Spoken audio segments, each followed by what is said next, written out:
ඔයාලට වීඩියෝ එක පේනවද?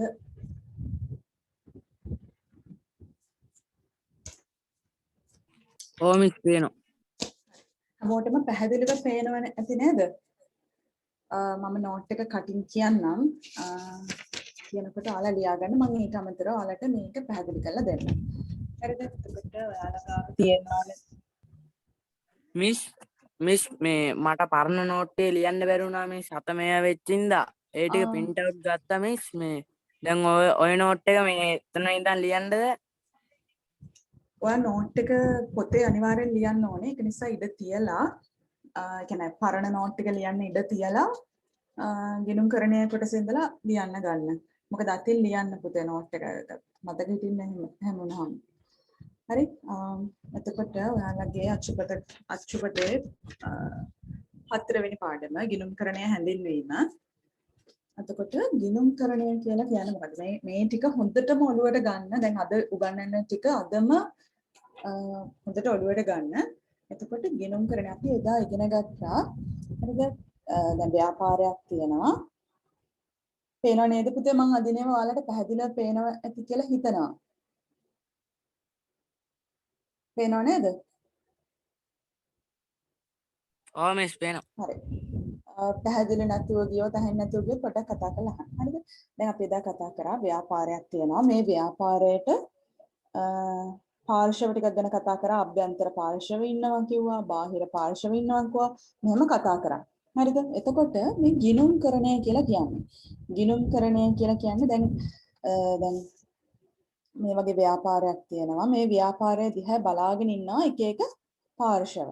හරිද? අපි කතා කරා අයිතිකරුවෝ. හරිද? කළමනාකරුවෝ, රාජ්‍යය, ඊට පස්සේ කේක කවුද?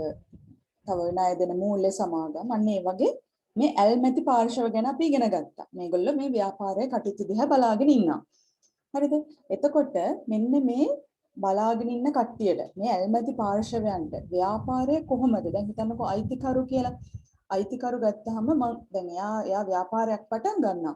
පටන් අරගෙන කරගෙන යනකොට හිතන්නකෝ දැන් එක කාල පරිච්ඡේදයක් අවුරුද්දක් අවසානයේ මෙන්න මේ 2021 අවුරුද්ද අවසානයේ මගේ ව්‍යාපාරයේ තත්ත්වය කොහොමද? ගිණුම්කරණය කරන්නේ මෙන්න පොතේමද? මේ පොතේමයි පුතේ. කොට රූල් පොත් ගන්න එපා. CR මේ වගේ රූල් පොතක්ම ගන්න කියලා මම ඔයාලට කිව්වේ ගිණුම්කරණයේදී ඔයාලට ගණන් හදන්න යනකොට පේපර් එකේ එන්නේ මේ වගේ රූල් පොතක්. එතකොට ඔයා කොට රූල් පොතකට පුරුදු වුණොත් අර එකපාරට විභාගෙට ගිහිල්ලා මේ තනි රූල් වල එනකොට ටිකක් ප්‍රශ්නයක් වෙන්න පුළුවන්. ඒක හින්දා ගිණුම්කරණය තව මොනවද මේ තනි රූල් CR පොතකම ලියන්න. හරිද? එතකොට මේ ගිණුම් කාලච්ඡේදය මොකද? ඒ පොතේම ලියන්නද මිස් මං කොට රූල් පොතක් ගත්තේ. කොට රූල් CR එකක්ද? ඕ මිස්. ඔව් කමන්න. තියෙන එක ලියන්න කමන්න. හරිද? එතකොට දැන් ගිණුම් කාලච්ඡේදයක් අවසානයේ. ගිණුම් කාලච්ඡේදයක් කියන්නේ සාමාන්‍යයෙන් වර්ෂයක්. ජනවාරි ඉඳලා දෙසැම්බර් වෙනකම්. හරිද? මෙන්න මේ ගිණුම් කාලච්ඡේදයේ අවසානයේදී ව්‍යාපාරයේ තත්ත්වය කොහොමද? මේ ව්‍යාපාරය තවදුරටත් ගෙනියන්න පුළුවන්ද? මේ ව්‍යාපාරයේ සල්ලි කොච්චරක් අතේ තියනවද? කොච්චරක් ණය වෙලා තියනවද? අන්න ඒ වගේ අදහස් ගන්න පුළුවන් වෙන්නේ මේ ගිණුම්කරණය. හරිද? එතකොට ගිණුම්කරණයේ ඒ ගිණුම්කරණයෙන් අපි සපයන තොරතුරු වලින් හරිද? ගිණුම්කරණයයි එකෙන් අපි එක එක දේවල් හදනවා. ලාභ ප්‍රකාශ කියනවා, මූල්‍ය තත්ත්ව ප්‍රකාශ කියනවා. ඒ වගේ එක එක ඒ කියන්නේ ගිණුම්කරණයෙන් අපි හදනවා තොරතුරු දෙනවා. මෙන්න මේ ඇල්මැති පාර්ශවයන්ට ව්‍යාපාරය පිළිබඳව තීරණ ගන්න. හරිද? එහෙනම් ඔයාලා මාතෘකාවක් විදිහට ලියාගන්න ගිණුම්කරණය හැඳින්වීම කියලා. ලොකුවට පළවෙනි කියන්නේ මාතෘකාව ලියාගන්න ගිණුම්කරණය හැඳින්වීම කියලා. ඊට පස්සේ අනුමාත්‍රකාවක් ලියන්න අනුමාත්‍රකාවක් විදියට කියන්නේ ප්‍රධාන මාත්‍රකාවට අමතරව ආයි ලියන්න ගිණුම්කරණය හැඳින්වීම කියලා. ගිණුම්කරණය හැඳින්වීම කියලා ලියාගන්න.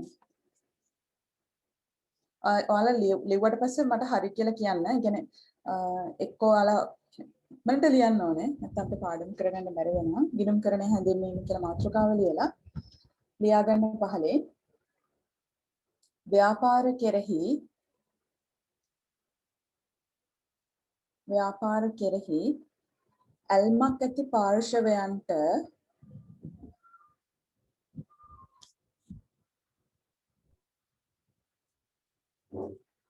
ව්‍යාපාරය කෙරෙහි ඇල්මක් ඇති පාර්ශවයන්ට විවිධ තීරණ ගැනීමට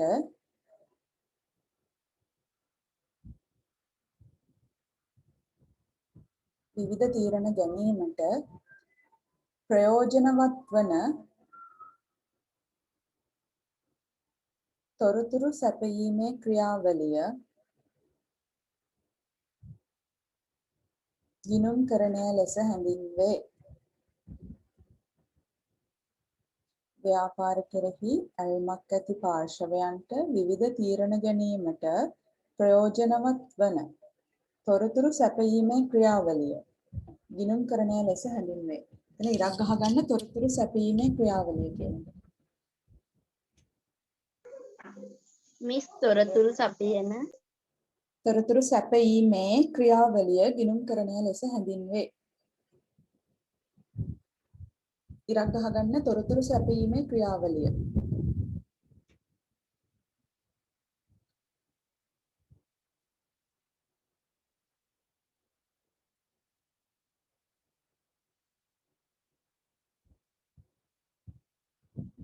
මෙම පාඩමේදී මූල්‍ය ගිණුම්කරණය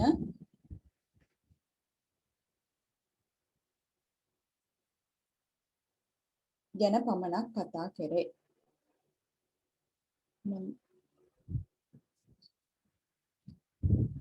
ඊට පස්සේ තව අනුමාත්‍රකාවක් ලියා ගන්න. ගිණුම් කරන තොරතුරු බලාපොරොත්තු වෙන පාර්ශව. ගිණුම් කරන තොරතුරු බලාපොරොත්තු වෙන පාර්ශව. කවුද කියන්න බලන්න දැන් අපි කතා කරේ. මේ අපි ව්‍යාපාරයක් ගැන තොරතුරු සපයන එක තමයි අපි කිව්වා ගිණුම්කරණය කියන්නේ කියලා. ඒ ගිණුම්කරණය හින්දා එක එක පාර්ශවයන්ට තීරණ ගන්න පහසු වෙනවා. ඔයාලා දන්න දැන් ඒ දාපු මාතෘකාවට ගිණුම්කරන තොරතුරු බලාපොරොත්තු වෙන පාර්ශව කවුද? අයිතිකරු, කළමනාකරු, සේවකයෝ, රජය. හරි. එතකොට අයිතිකරු ලියා ගන්න එතනින් කිව්ව ටික ලියා ගන්න. අයිතිකරුවන්, කළමනාකරුවන්, ගනුදෙනුකරුවන්, රජය, මූල්‍ය ආයතන. මිස් ඒ ටික ලියා ගන්න ඕනද? ඔව්. ඒ කියන්නේ අනුමාත්‍රකාවනේ ඉවරයි. ගිණුම් කරන තොරතුරු බලාපොරොත්තු වෙන පාර්ශව කියලා ලියලා මාතෘකාව ඒක යටින් ලියා ගන්න අයිතිකරුවන්, කළමනාකරුවන්, ණය හිමියන්, ගනුදෙනුකරුවන්, රජය. කියලා යටි යටට ලියන්න.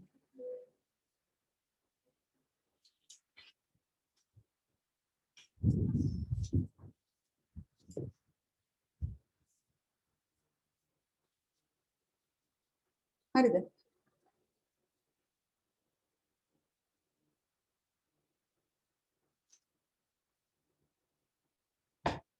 ඊට පස්සේ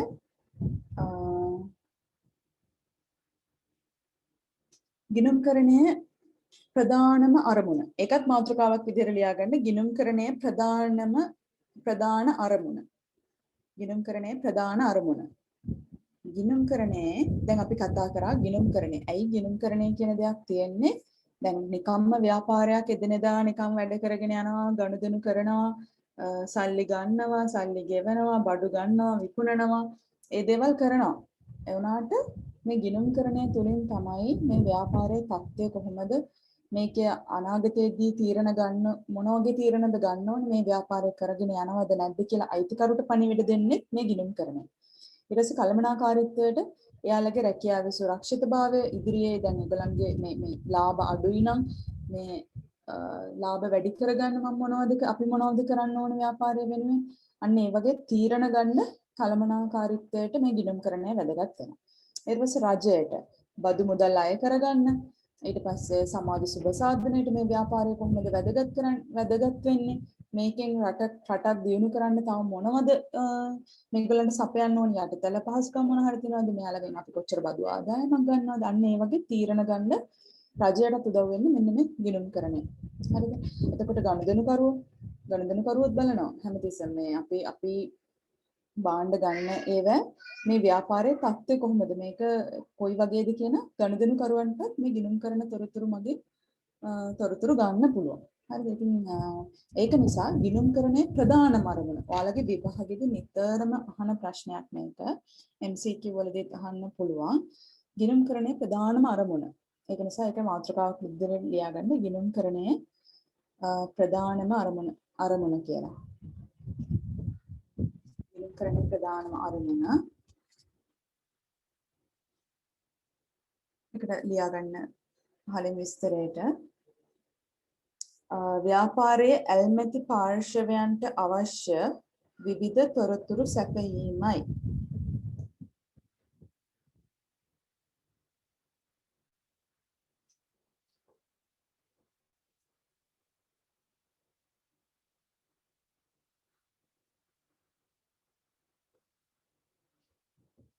ගිණුම්කරණයේ ප්‍රධානම අරමුණ ඇල්මැති පාර්ශවයන්ට අවශ්‍ය විවිධ තොරතුරු සැපයීමයි.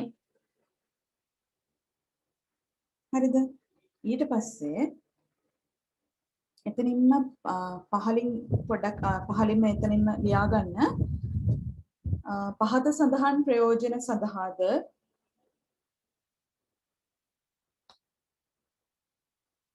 ගිණුම්කරණය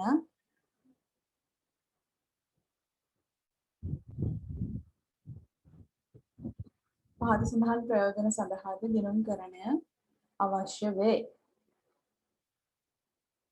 කියලා ඊට පස්සේ අනුමාත්‍රකා පොඩි මාත්‍රකාවක් ලියාගන්න ගිණුම්කරණයේ අවශ්‍යතාව කියලා. අපි ප්‍රධාන අරමුණ ගැන කතා කරා ඊට අමතරව තියෙන ඇයි ගිණුම්කරණය අවශ්‍ය? ගිණුම්කරණයේ අවශ්‍යතාව. ගිණුම්කරණයේ අවශ්‍යතාව කියලා තව මාත්‍රකාවක් ලියලා ඒකේ බුලට් පොයින්ට්ස් වලින් අර මෙහෙම තියලා කරුණ විදිහට ලියාගන්න. පළවෙනි එක ව්‍යාපාරය ප්‍රමාණවත් ලාභයක් උපයා තිබේද දැන ගැනීමට. ව්‍යාපාරයේ ප්‍රමාණවත් ලාභයක් උපයා තිබේද දැන ගැනීමට. දෙක මේ සහපව් කියන්නේ. කියන්නේ කරුණද කියන්න ඕනේ. ඔව් මේ පළවෙනි එක ව්‍යාපාරයේ ප්‍රමාණවත් ලාභයක් උපයා තිබේද යන්න දැන ගැනීමට. ව්‍යාපාරයේ ප්‍රමාණවත් ලාභයක් උපයා තිබේද යන්න දැන ගැනීමට.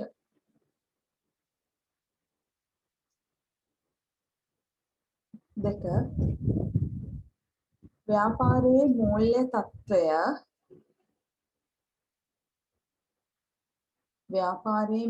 තත්ත්වය සතුටුදායකද නැද්ද යන්න දැන ගැනීමට. ව්‍යාපාරයේ මූල්‍ය තත්ත්වය සතුටුදායකද නැද්ද යන්න දැන ගැනීමට. 3 නීතිමය කටයුතු සඳහා මිස් ටිකක් ඉන්නකෝ.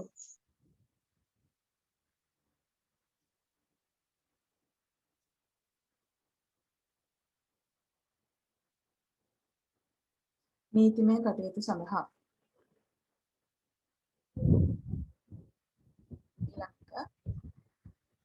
ගනුදෙනු අමතක වීම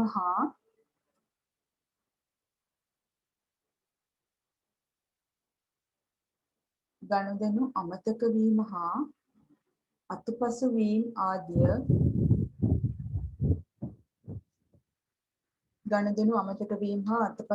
ආදිය තුලින් සිදුවිය හැකි අවාසි අවම කර ගැනීමට.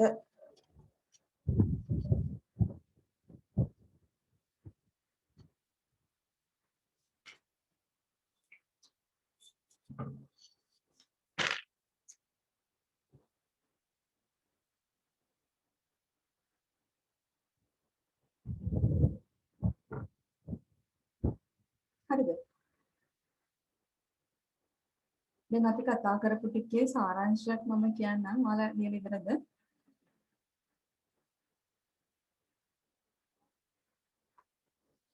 මෙතන අකුරු ලස්සන කවුරු හරි කෙනෙක් ඉන්නවා නම් ස්වේච්ඡාවෙන් ඉදිරිපත් වෙන්න නෝට් එක අද ගෲප් එකේ නෝට් එකේ ෆොටෝ එකක් දානවා නම් කැමතියි කියලා මම දාන්නම් කියලා. මොනවාද මේ සායි කියන්නකෝ. අකුරු ලස්සන කෙනෙක් ඉන්නවා නම් ගෲප් එකේ අද ෆොටෝ ටික දාන්න නෝට් එකේ. ස්වේච්ඡාවෙන් ඉදිරිපත් වෙන්න කැමති කෙනෙක්. අකුරු ලස්සනට පිළිවෙලට තියෙන කවුරු හරි.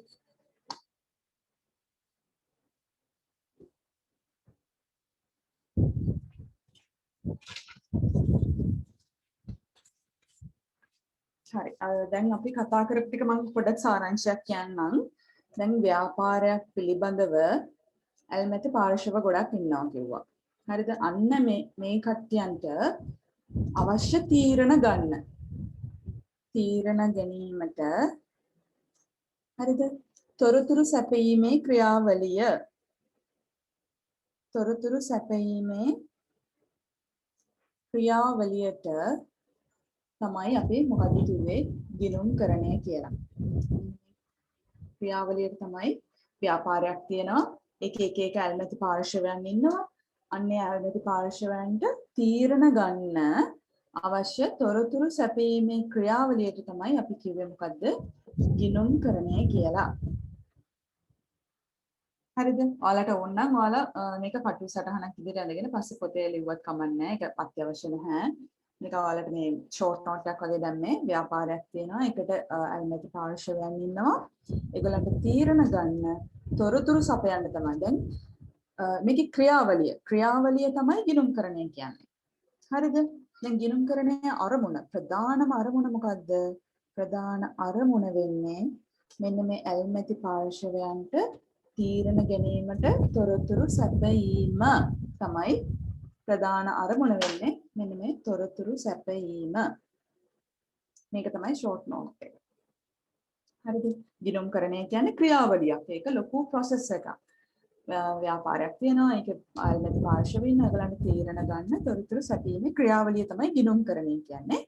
ගිණුම්කරණයේ ප්‍රධාන අරමුණ කියන්නේ මෙන්න මේ ඇල්මැති පාර්ශවයන්ට තීරණ ගන්න තොරතුරු සැපයීම. හරිද? ඒක තමයි ප්‍රධාන අරමුණ. මේ ප්‍රධාන අරමුණ තොරතුරු සැපීම වුණාට ඊට අමතරව ගිණුම්කරණය අපිට එක වෙලාවලදී ඕනේ වෙනවා. ඒ ඕනේ වෙන කියන්නේ ගිණුම්කරණයේ අවශ්‍යතාවය තමයි අර පොඩි අරමුණු අපි කිව්වේ. ප්‍රමාණවත් ලාභයක් තියනවද? මූල්‍ය තත්ත්වය සතුට මූල්‍ය තත්ත්වය කියන්නේ ඒක ඔයගොල්ලෝ පස්සේ ඉගෙන ගන්නවා ව්‍යාපාරේ වත්කම් කොච්චරක් තියනවද? ණය කොච්චරක් තියනවද? අන්න ඒ වගේ ඒක සතුටුදායකද නැද්ද? ඊට පස්සේ දැන් හදිසියෙ මොනවා හරි ව්‍යාපාරයට නඩුවක් වැටුණොත් එහෙම නැත්නම් ව්‍යාපාරය තව ව්‍යාපාරයක් එක්ක ගිවිසුමක් ගන්න ගියොත් ඒ වගේ නීතිමය කටයුත්තකට ගියොත් ඒ නීතිමය කටයුතු වලටත් මේ ව්‍යාපාරේ ගිණුම් මේ පොත් ඒවා පරීක්ෂා කිරීමකට ලක් වෙන්න පුළුවන්. ඉතින් මේ නීතිමය කටයුතු වලදී ගිණුම්කරණයේ අවශ්‍යතාවය පැන නගිනවා. ඊට පස්සේ අනික ගිණුම්කරණයේදී අපි අපේ තියෙන සියලුම ගනුදෙනු ව්‍යාපාරයක වෙන ගනුදෙනු ඔක්කොම සටහන් වෙනවා. ඉතින් එතකොට මතක තියාගෙන ඉන්න අතපසු වීම වෙන්න මේ වගේ දේවල් වෙන්නේ නැහැ. හරිද? ඒක තමයි මූලිකම දේ. හරි. ඊළඟට මාතෘකාව ලියාගන්න පුතේ ව්‍යාපාරික ගනුදෙනු. ව්‍යාපාරික ගනුදෙනු.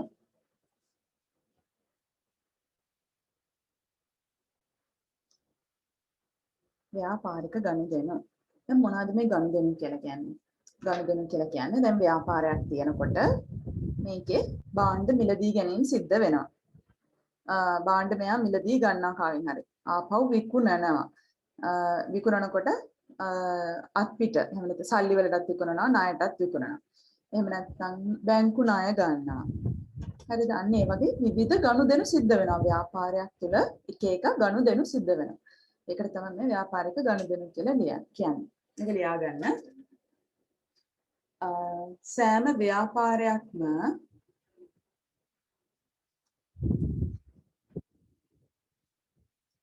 සිය කටයුතු කරගෙන යාමේදී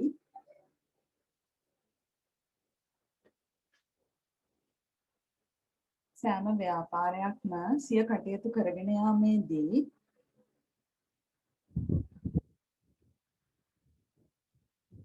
එම ව්‍යාපාරයේ සතු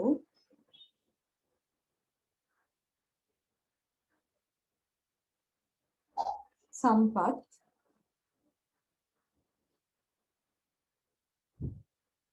විවිධ පාර්ශව සමග හුවමාරු කර ගැනීම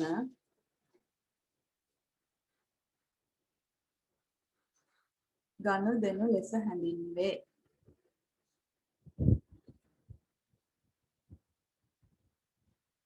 සෑම ව්‍යාපාරයක්ම බාහිර පාර්ශව සෑම ව්‍යාපාරයක්ම සිය කටයුතු කරගෙන යාමේදී එම ව්‍යාපාරයේ සතු සම්පත් විවිධ පාර්ශවයන් සමග හුවමාරු කර ගැනීම ගනුදෙනු ලෙස හැඳින්වේ.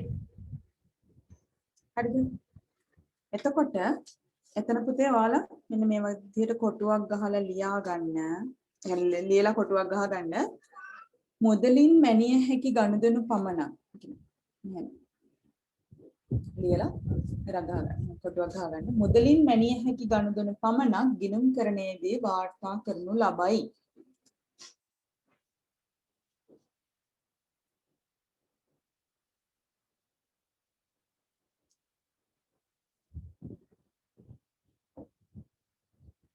මුදලින් මැනිය හැකි ගනුදෙනු පමණක් ගිණුම් කරණයේදී වාර්තා කරනු ලබයි.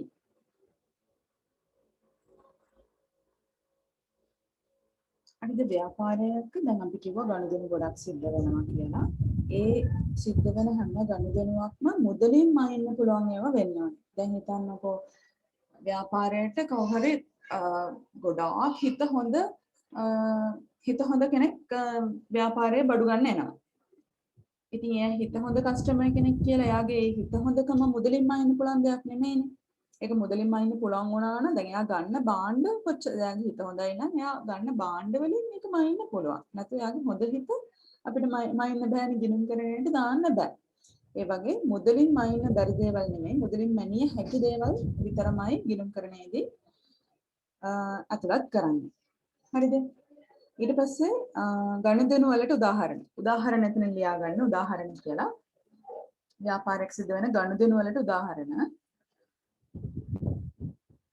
රුපියල් ලක්ෂයක් වටිනා යන්ත්‍රයක් මිලට ගැනීම ලක්ෂ ලියන්න දන්නවනේ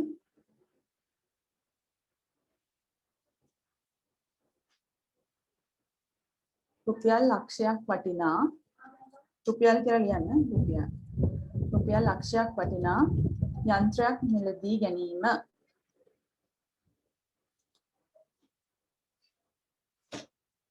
රුපියල් 50000ක බැංකු ණයක් ලබා ගැනීම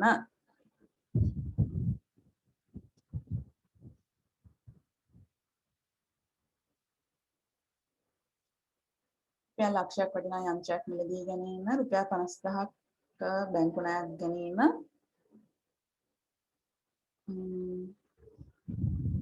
රුපියල් 12000ක් විදුලි බිල ගෙවීම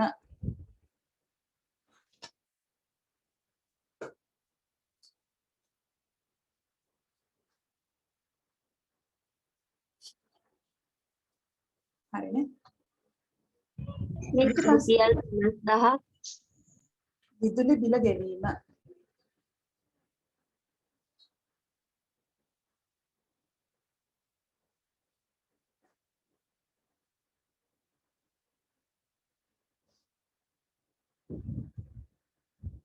ඒ වගේම තමයි කියන්නේ ගනුදෙනු වෙනවා කියලා.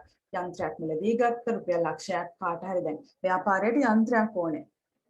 ඒ බඩු හදන්න මොනවද හරි යන්ත්‍රයක් ඕනේ. යන්ත්‍රය දෙන්න එයා සල්ලි දුන්නා ව්‍යාපාරේ ඒ තව ආයතනයකට සල්ලි දුන්නා. යන්ත්‍රයක් ගත්තා. එතකොට සල්ලි අඩු වුණා යන්ත්‍රයක් ආවා. ඊට පස්සේ බැංකු ණයක් ගන්නවා.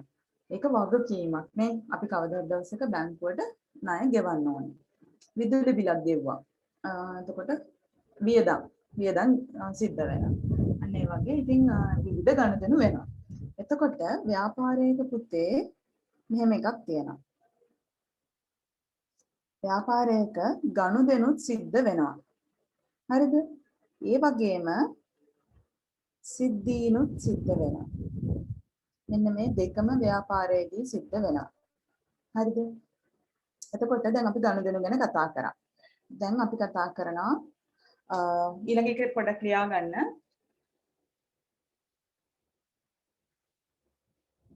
ව්‍යාපාරයක සම්පත් හුවමාරු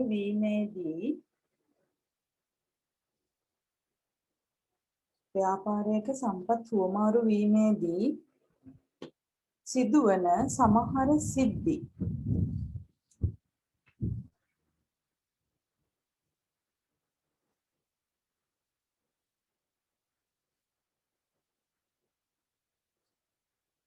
ගිණුම්කරණයේ ගනුදෙනු ලෙස සැලකිල්ලට ගනු ලැබේ.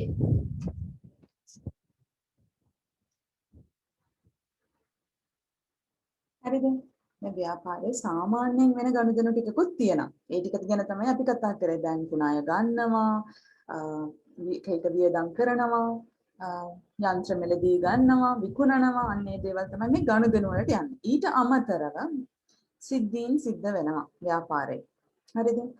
එතකොට මෙන්න මේ සිද්ධීන් වලටත් බලපාන ප්‍රධාන වශයෙන් ඒ සිද්ධීනුත් මේ මුදලින්ම ඉන්න පුළුවන් වෙන්න ඕනේ. හරිද?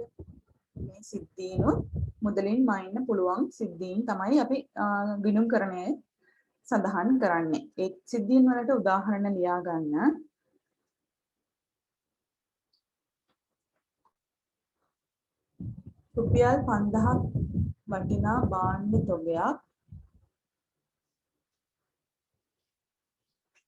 රුපියල් 5000ක් වටිනා භාණ්ඩ තොගයක් ගින්නෙන් විනාශ වීම.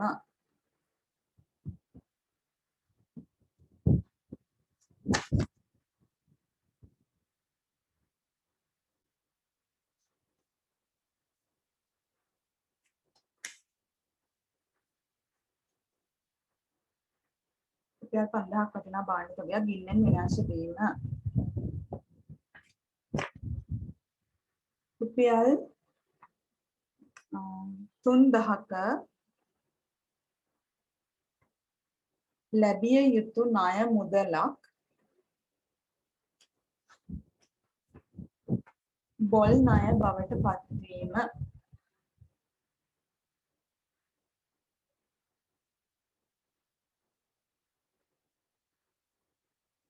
රුපියල් 3000ක ලැබිය යුතු ණය මුදලක් බොල් ණය බවට පත්වීම.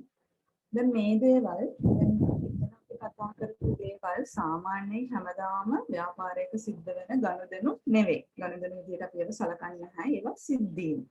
හැබැයි ඒ සිද්ධීනුත් මුදලින් මයින්න පුළුවන් දේවල්. ඒ කියන්නේ භාණ්ඩ දැන් හිතන්නකෝ ගින්නක් ඇවිල්ලා ව්‍යාපාරයේ තියෙන රුපියල් අපි කිව්වේ 5000කද 5000ක භාණ්ඩ තොගයක් විනාශ වෙලා ගියා. එතකොට මේක ගනුදෙනුවක් නෙමෙයි. හැබැයි එක්තරා දවසක ව්‍යාපාරයේ සිදුවෙච්ච සිද්ධියක්. ඒක මුදලින් මයින්න පුළුවන්. ව්‍යාපාරයේ රුපියල් 5000ක භාණ්ඩ නැතුව ගියා ගින්න හින්දා. බොල් ණය කියන්නේ දැන් අපි හිතනවා ව්‍යාපාරයේ තියනවා කවුරු හරි අපේ ව්‍යාපාරයේ ණයට දෙනවා මෙයාට. රුපියල් 3000ක් මෙයාට ව්‍යාපාරයේ ණයට දෙනවා. දීලා මෙයාට මේ 3000 කවදා හරි මෙයා දෙන්න ඕනේ නේ අපෝ ව්‍යාපාරයට. මෙයාට දෙන්න විදියක් නැහැ. මෙයා කියනවා මට සල්ලි නැහැ. මට මෙහෙම ප්‍රශ්න වුණා. මගේ රස්සාව නැති වුණා. ඒ වගේ මොනවා හරි දේවල් කියලා මෙයා කියනවා මට මේ 3000 අපහු ගෙවන්න විදියක් නැහැ කියලා. එතකොට ව්‍යාපාරය පැත්තෙන් මේක කපා හරිනවා බොල් ණයක් කියලා. බොල් ණය. මොකද බොල් ණය කියන්නේ ලැබෙන්න ඕන ණයක් ගෙවන්න බැරි වුණාම මේ ණය ගැතියට ව්‍යාපාරයේ ඒක ඕනේ නැහැ කියලා කපා හරිනවා. ඒකට තමයි බොල් ණය කියලා කියන්නේ. ඉතින් එතකොට ඒකත් ගනුදෙනුවක් නෙමෙයි ව්‍යාපාරයේ වෙච්ච සිද්ධියක්. හැබැයි මුදලින් මයින්න පුළුවන් දෙයක්. හරිද? තව උදාහරණයක් ලියා ගන්න පුතේ. ව්‍යාපාරයේ පරිගණක පද්ධතිය යල් පැනීම.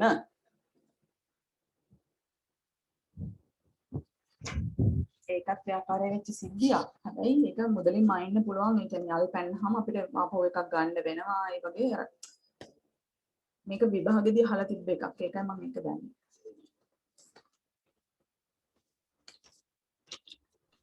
මිස් සායි කියන්නේ ව්‍යාපාරයේ පරිගණක පද්ධතිය යල් පැනීම.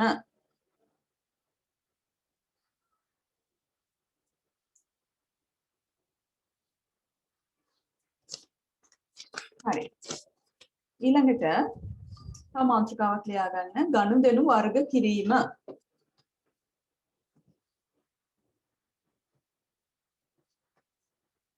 ගනුදෙනු වර්ග කිරීම. දැන් ව්‍යාපාරයක අපි එක එක ගනුදෙනු ගැන කතා කරා. දැන් බලමු අපි මොන වගේද ගනුදෙනු කියන්නේ. ව්‍යාපාරයක ගනුදෙනු පුතේ කොටස් දෙකක් තියෙනවා. එකක් තමයි අත්පිට. අනික තමයි ණයට. හරිද? එතකොට ව්‍යාපාරයක ගනුදෙනු වෙනකොට අත්පිටත් වෙනවා ණයටත් වෙනවා. මේක ලියා ගන්න එපා මම ඔයාලට නෝට් එක දෙනවා. මම මේක පැහැදිලි කරන්න කියන්නේ.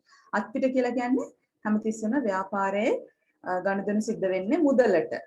සමහර ගනුදෙනු සිද්ධ වෙනවා. අපි දැන් ව්‍යාපාරයේ යන්ත්‍රයක් මිලදී ගන්නකොට ඒ යන්ත්‍රය මිලදී ගන්න සමාගමට සල්ලි දීලා තමයි ඒක ගන්න. බඩු ගන්නකොට අපි හිතමුකෝ එළවලු ව්‍යාපාරයක් අපි කරන්න කියලා. එතකොට අපි ඒ එළවලු නිෂ්පාදකයාට සල්ලි දීලා එළවලු ටික ගන්නවා. ඒ වුණාට සමහර දවස් තියෙනවා සමහර කාල තියෙනවා අපි ඒ දේවල් ණයට වෙන වෙලාවල් තියෙනවා.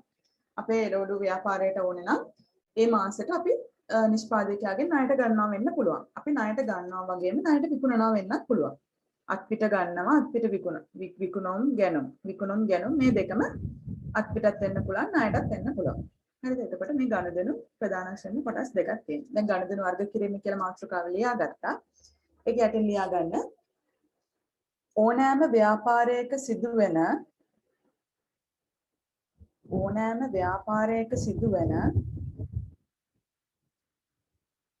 සෑම ගනුදෙනුවක්ම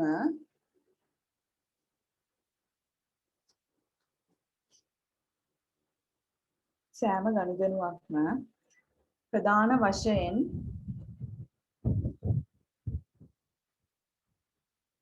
දෙආකාරයකින් සිදුවේ.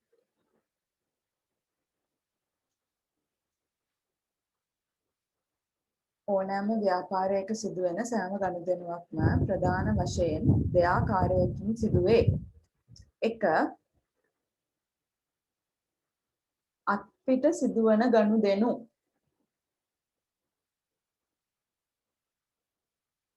අත්පිට සිදුවන ගනුදෙනු. දැන් ඔයාලට ඊළඟට ගණන් හදනකොට එන්නේ අත්පිට මුදලට ගත්තා අත්පිට මුදලට ගත්තා කිය තියෙනකොට අත්පිට කියලා කියන්නේම මුදලට සල්ලි වලට සල්ලි එතනදී භාවිතා වීමක් වෙනවා. ගන්න ගියත් සල්ලි දීලා තමයි ගන්නෙ. විකුණනකොටත් සල්ලි වලට තමයි විකුණන්නේ. ණයට එකේදී සල්ලි භාවිතා වීමක් වෙන්නේ ඒක ණය පදනමෙන් යන්නේ. හරි? එතකොට අත්පිට සිදුවන ගනුදෙනු එකට යටින් ලියා ගන්න ගනුදෙනු සිදුවන අවස්ථාවේදීම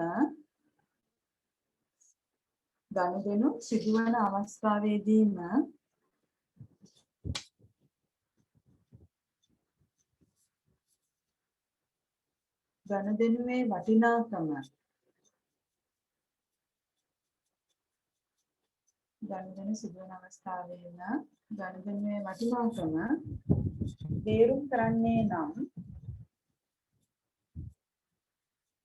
එය අත්පිට සිදුවන ගනුදෙනුවකි.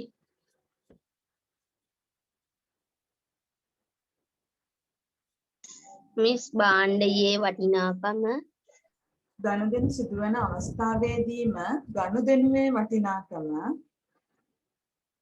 බේරුම් කරන්නේ නම්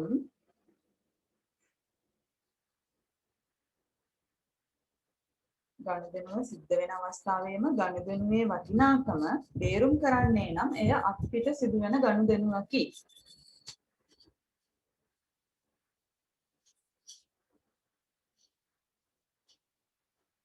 ඊට පස්සේ 2 ණය පදනම මත සිදුවන ගනුදෙනු.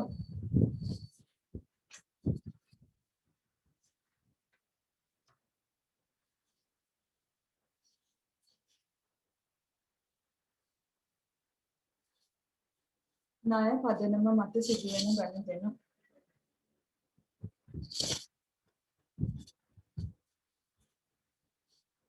ඒක ලියා ගන්න. ගනුදෙනු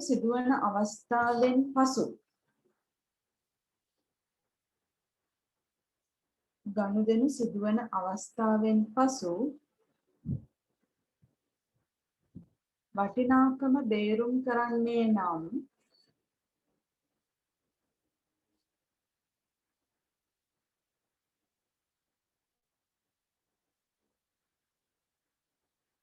ගනුදෙනු සිදුවන අවස්ථාවෙන් පසු වටිනාකම බේරුම් කරන්නේ නම් එය ණය පදනම මත සිදුවන ගනුදෙනුවක් වේ.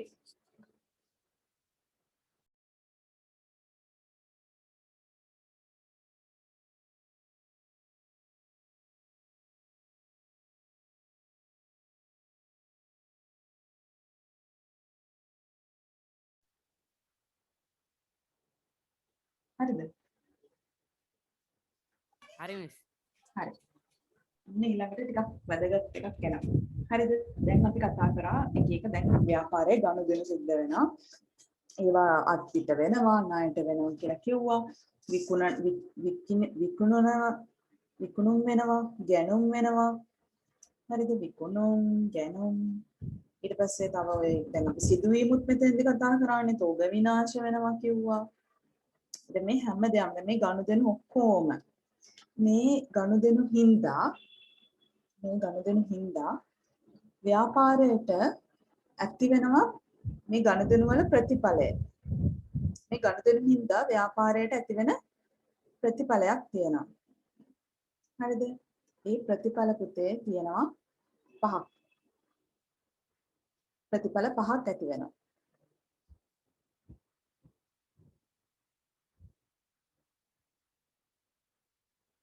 මොනවාද?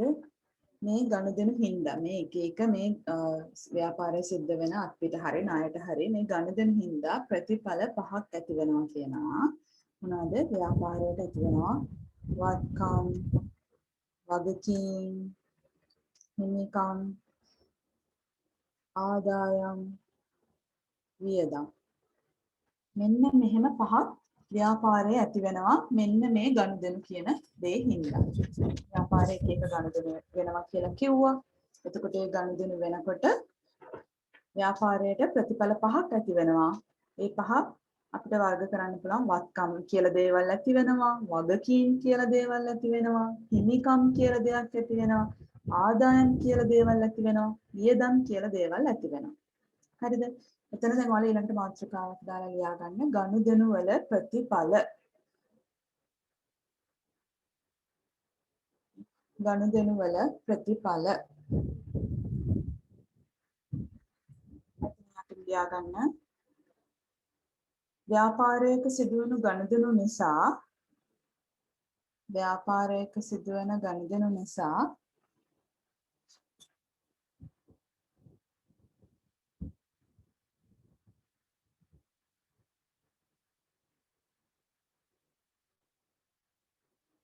පහත සඳහන් දෑ ජනිත වේ.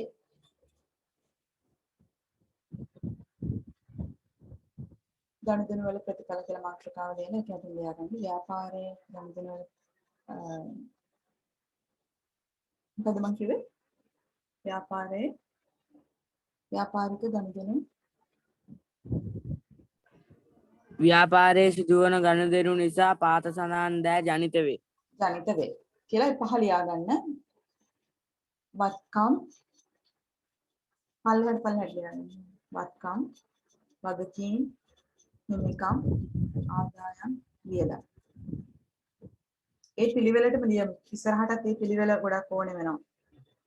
පළවෙනියටම ලියන්න වත්කම්, 2 වගකීම්, 3 හිමිකම්, ආදායම්, වියදම්.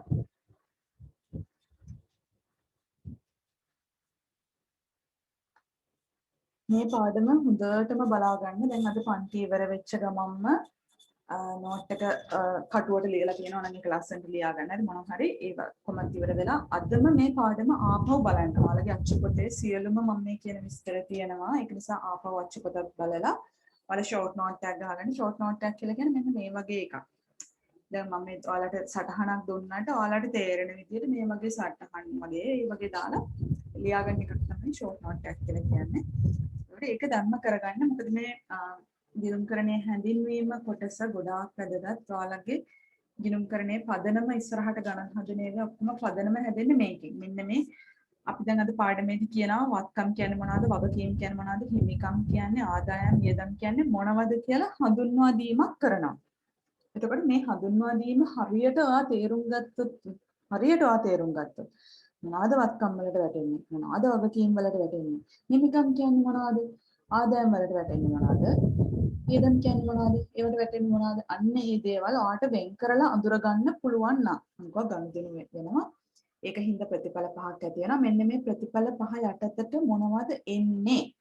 වත්කම් යටතට මොනවද එන්නේ? වගකීම් යටතට මොනවද එන්නේ? හිමිකම් යටතට ආදායම් වියදම් මේවා ඔයාට අද පාඩමේ කතා කරන්නේ මෙච්චරයි. මෙතනින් මේ පාඩම ඉවරයි. හරිද? ඉතින් මේ පාඩම ඉවර වෙනකොට ඔයාට මේ දේවල් වලට අදාළ දේවල් දාගන්න පුළුවන් නම් ඒක තමයි ඔයාගේ තියෙන accounting වල මූලික පදනම. ඔයාට ගණන් හදන්න මේක අනිවාර්යයෙන්ම හොඳටම වැදගත්. හරිද? ඒ නිසා පටල ගන්න එපා. හොඳටම මේක හදන්න. අන්න පළවෙනි එක ඊළඟ මාතෘකාව ලියා ගන්න පුතේ වත්කම් යනු. අපි අර කතා කරා පහක් ප්‍රතිඵල පහක් ගැන. ඒකේ පළවෙනි එක තමයි මේ වත්කම්. දැන් මේවා එකින් එක අපි අඳුරගන්න යන්නේ. වත්කම් කියන්නේ මොනවද? ඒක ලියාගන්න. ව්‍යාපාරයක සිදු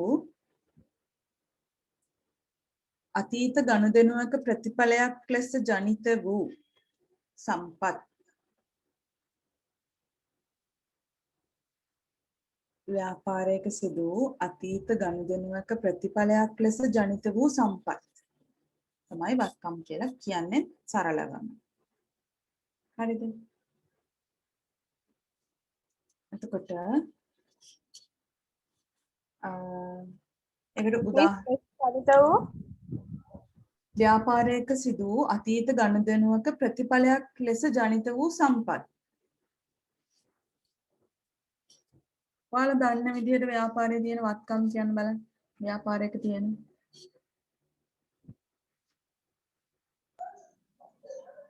ප්‍රාග්ධනය නෑ. ඒක වත්කමක් විදිහට මුදල්. තව ප්‍රාග්ධනයේ වත්කමක් විදිහට ගන්නෙ නැහැ.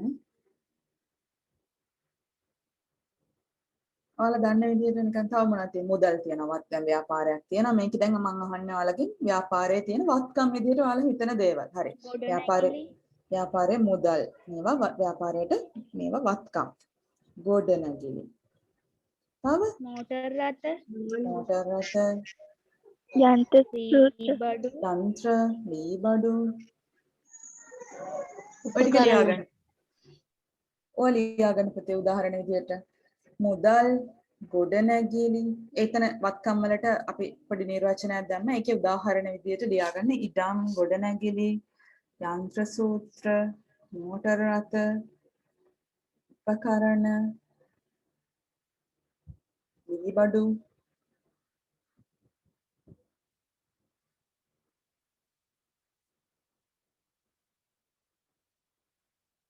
තව ලියාගන්න අවසාන භාණ්ඩ තොගය කියලා. ඒක දැම්ම ඊට පස්සේ තේරෙන්නේ මොකක්ද කියන්නේ කියලා දැනට ලියාගන්නකො.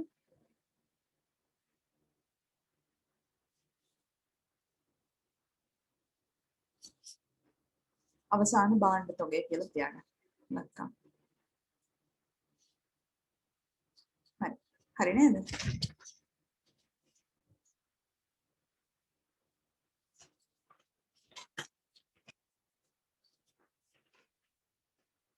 ඊළඟට ලියාගන්න වත්කම් වල ලක්ෂණ.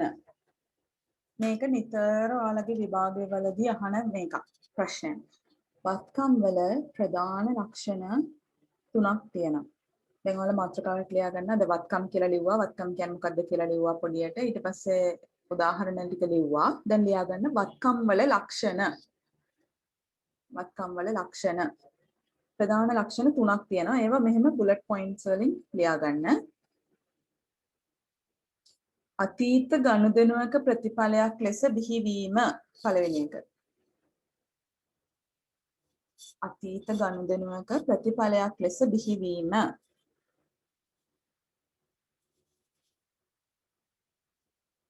දෙක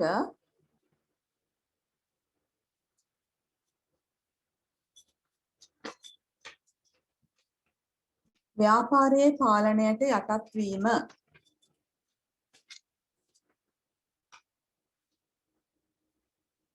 ව්‍යාපාරයේ පාලනයට යටත් වීම. 3 අනාගතයේදී ව්‍යාපාරයට ආර්ථික ප්‍රතිලාභ ගලා ඒම.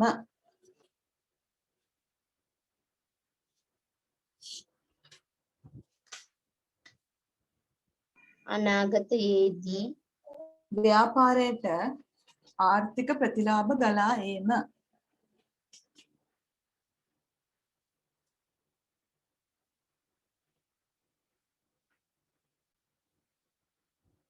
හරිද? දැන් බලන්න මොකක්ද මේ කිව්වේ කියලා. දැන් හැම වත්කමක් මොනවා හරි වත්කමක් තිබ්බයි කියලා ඒක ව්‍යාපාරයේ වත්කමක් ඒක වත්කමක් විදිහට සලකන්න පුළුවන්ද කියලා බලන්න පුළුවන් නිර්ණායක තුනක් තමයි මේ කියලා තියෙන්නේ. මොකද්ද මේ ලක්ෂණ තුන තියෙන්නම ඕනේ වත්කමක් විදිහට ඒක ගන්න නම්. මොනවාද? අතීත ගනුදෙනුවක ප්‍රතිඵලයක් ලෙස බිහි වීම. දැන් හිතන්නකෝ ව්‍යාපාරයේ ගොඩනැගිල්ලක් තියෙනවා. මේ ගොඩනැගිල්ලක් තියෙනවා. මේක අතීත ප්‍රතිඵලයක ගනුදෙනුවක්. මේක ගත්තේ මේක දැන් මේ ගොඩනැගිල්ල ව්‍යාපාරය වෙන්න නම් මේක වෙන දවසක වෙන්න ඕනේ අරන් තියෙන්නේ. අතීතයේ ප්‍රතිඵලයක් ලෙස තමයි බිහි වෙලා තියෙන්නේ. ව්‍යාපාරයේ පාලනයට යටත් වීම. දැන් හිතන්නකෝ මේ ගොඩනැගිල්ල කුලියට ගත්ත එකක් නම් මේ ගොඩනැගිල්ල ව්‍යාපාරයේ කුලියට නම් ගත්තේ. මේක ව්යාපාරයේ පාලනයට යටත්ද? යටත් නැහැ. එතකොට මේක ව්‍යාපාරයේ වත්කමක් විදියට ගන්න බෑ කුලියට ගත්ත එකක් නම්. හරිද? එතකොට මේක ව්‍යාපාරයේ අයිතිකාරයට අයිති වෙන්න ඕනේ. ව්‍යාපාරයේ පාලනයට යටත් වෙන්න ඕනේ.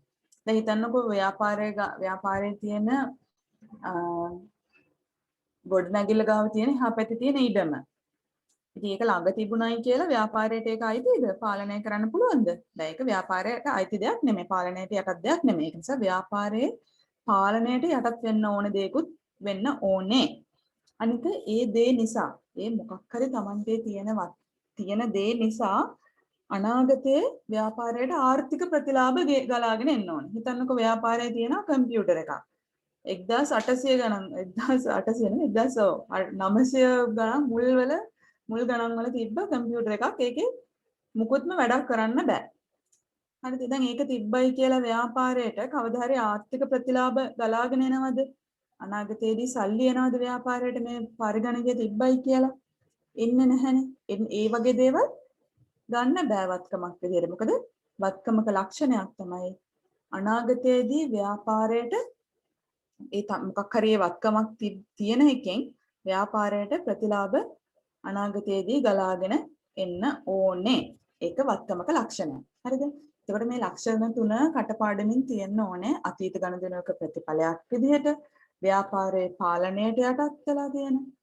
ඒ වගේම අනාගතයේදී ව්‍යාපාරයට ආර්ථික ප්‍රතිලාභ ගලා එන කියන මේ තුනම වත්කම් වල ලක්ෂණ. ඊළඟට වත්කම් මෙන්න මේ වගේ ඔයාලා ගහගන්න මේකක් වත්කම් කොටස් දෙකකට බෙදෙනවා. ජංගම වත්කම් ජංගම නොවන වත්කම්.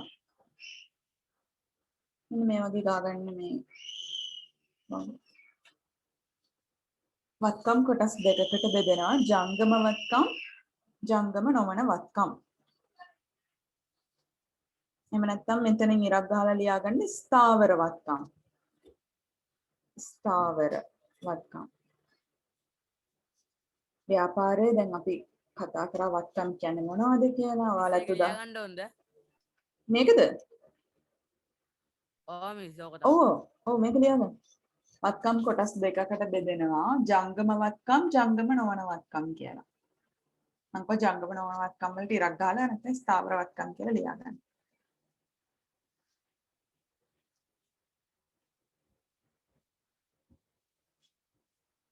ඊළඟට පොඩි මාතෘකාවක් දාලා ලියන්න ජංගම වත්කම්. ජංගම වත්කම් කියන්නේ මොනවද කියලා තමයි මේ කියන්නේ. ජංගම වත්කම් කියලා මාතෘකාවක් ලියලා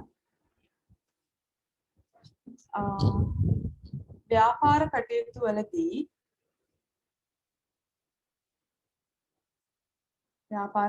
වලදී මාස 12ක් වැනි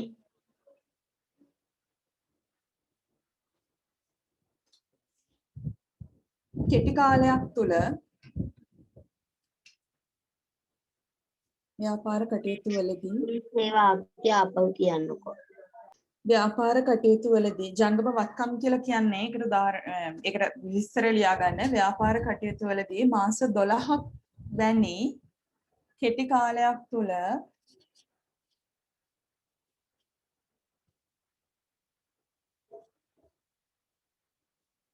පාවිච්චි කිරීම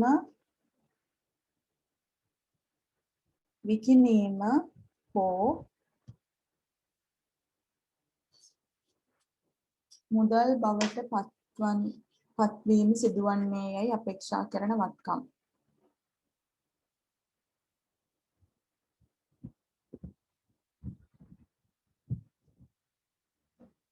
සාමාන්‍ය ව්‍යාපාර කටයුතු වලදී මාස 12ක් වැනි කෙටි කාලයක් තුළ පාවිච්චි කිරීම, විකිණීම හෝ මුදල් බවට පත්වීම සිදුවන්නේ යයි අපේක්ෂා කරන වත්කම්. කෙටියෙන් කිව්වොත් ජංගම වත්කම් කියලා කියන්නේ මාස 12ක් ඇතුළත. මාස 12 ඇතුළත අවුරුද්දක් ඇතුළත තමයි මේ පාවිච්චි කරන්නේ මේ ජංගම වත්කම් කියනවා. දැන් ඔයාලා ජංගම කිව්වහම දන්නන්න ළමයි දැන් ජංගම කියන්නේ හැමතිස්සෙම අර දිගු කාලීන නෙමෙයි. දැන් හිතන්නකෝ ජංගම වෙළඳ ව්‍යාපාර කියන්නේ දැන් ඔයාලගේ කොරෝනා කාලේ හිම ගෙවල් ළඟට ඔය එනවනේ එක බඩු ලෝරිය එනවා. එක දේවල් ඒවා අර කෙටි කාලීනව අපිට ඒ කියන්නේ ඒක ස්ථාවර වෙළඳ මේ ව්‍යාපාරයක් නෙමෙයි. අන්න ඒ වගේ ජංගම කියන්නේ හුඟක් වෙලාවට ඒ වගේ. ඔය ජංගම බැංකු තියෙනවා, ජංගම ලේ බැංකු අර එහෙම කීකේ තියෙන මේ ජංගම කියන එක හැමතිස්සෙම කතා කරන්නේ මේ කෙටි කාලීන දෙයක් ගැන. ඒකට මාස 12ක් ඇතුළත මේ ව්‍යාපාරයේ අපි කිව්ව එක එක වත්කම් තියෙනවා කියලා. ඔයගොල්ලෝ කිව්වා මුදල් තියෙනවා කිව්වා, ගොඩ නැගිලි, මෝටර රථ, යන්ත්‍ර සූත්‍ර, ලීබඩු ඒ වගේ එක එක වත්කම් තියෙනවා. ඒ වත්කම් කොටස් දෙකක් තියෙනවා. ජංගම වත්කම්, ජංගම නොවන වත්කම්. ඒකට ව්‍යාපාරයේ තියෙන වත්කම් වලින් මේ ජංගම වත්කම් කියලා කියන්නේ මාස 12ක් ඇතුළත මුදල් බවට පත් කරන්න පුළුවන් දේවල්. මාස 12ක් ඇතුළත පාවිච්චි කරන්න පුළුවන් දේවල්. හරිද? මේ උදාහරණ ඒ කියන්නේ ජංගම වත්කම් වලට උදාහරණ ලියා ගන්න. අවසන් තොගය, අවසන් තොගය,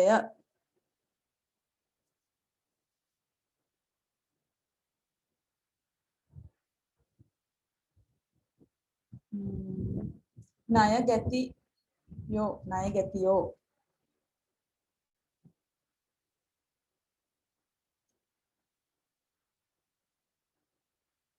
මුදල් ශේෂය,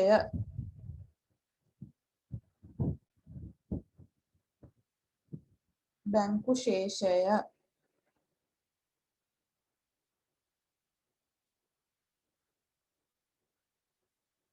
දැන් මොනවද අපි කතා කරේ අවසන් තොගය ඒක කියන්නේ විකුණන්න තියෙන බඩු. ඒ කියන්නේ ව්‍යාපාරයක තියෙන තව ලියන්න විකිණීමට තබාගෙන ඇති භාණ්ඩ. විකිණීමට තබාගෙන ඇති භාණ්ඩ.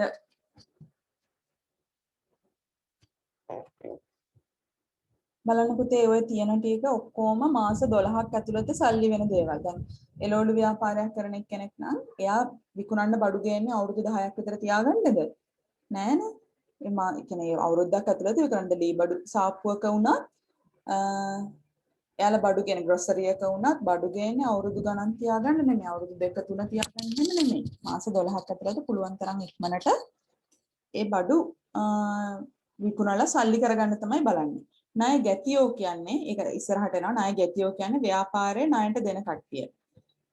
කියන්නේ ඒගොල්ලෝ ව්‍යාපාරයට ණයයි. දැන් ව්‍යාපාරයේ තියෙනවා ණය ගැතියෝ ඉන්නවා. මේගොල්ලෝ ව්‍යාපාරයේ මෙයාට ණයට බඩු දෙනවා. රුපියල් 5000ක ණයට බඩු දෙනවා. මෙයා කවදා හරි දවසක ව්‍යාපාරයට ආපහු මේ සල්ලි ගෙවන්න ඕනේ. එතකොට අවුරුදු 10 15 මේ ණය තියාගෙන ඉන්න පුළුවන්ද? බෑ. මේ මාස 12ක් ඇතුළත ගෙවන්න ඕනේ. ඒගොල්ලන්ට තමයි ණය ගැතියෝ කියන්නේ. ණය ගැතියෝ. මේගොල්ලෝ ව්‍යාපාරයට වත්කමක්. ජංගම වත්කමක්. හරිද? ඇයි ඒගොල්ලෝ වත්කමක් වෙන්නේ? දැන් හිතන්නකෝ ඔයා යාළුවෙක්ගෙන් දැන් ඔයා ඉන්නවා. මෙතන යාළුවෙක් ඉන්නවා. ඔයා යාළුවෙක්ට රුපියල් 5000ක් ණයට දෙනවා. ඔයා මාසෙකට විතර පස්සේ මෙයාට කියනවා මට පන්ති යන්න සල්ලි නැහැ අතේ. මම එදා ඔයාට දීපු රුපියල් 5000 ආපහු දෙන්න පුළුවන්ද කියලා ඔයා අහුවහම මෙයා බැඳිලා ඉන්නවා. එයාට ඒ 5000 නැවත ගෙවන්න. හරිද? එතකොට ඔයාට සල්ලි අවශ්‍යතාවයක් වෙච්ච වෙලාවක මෙයාගෙන් සල්ලි ආපහු ගන්න පුළුවන්කම තිබ්බා.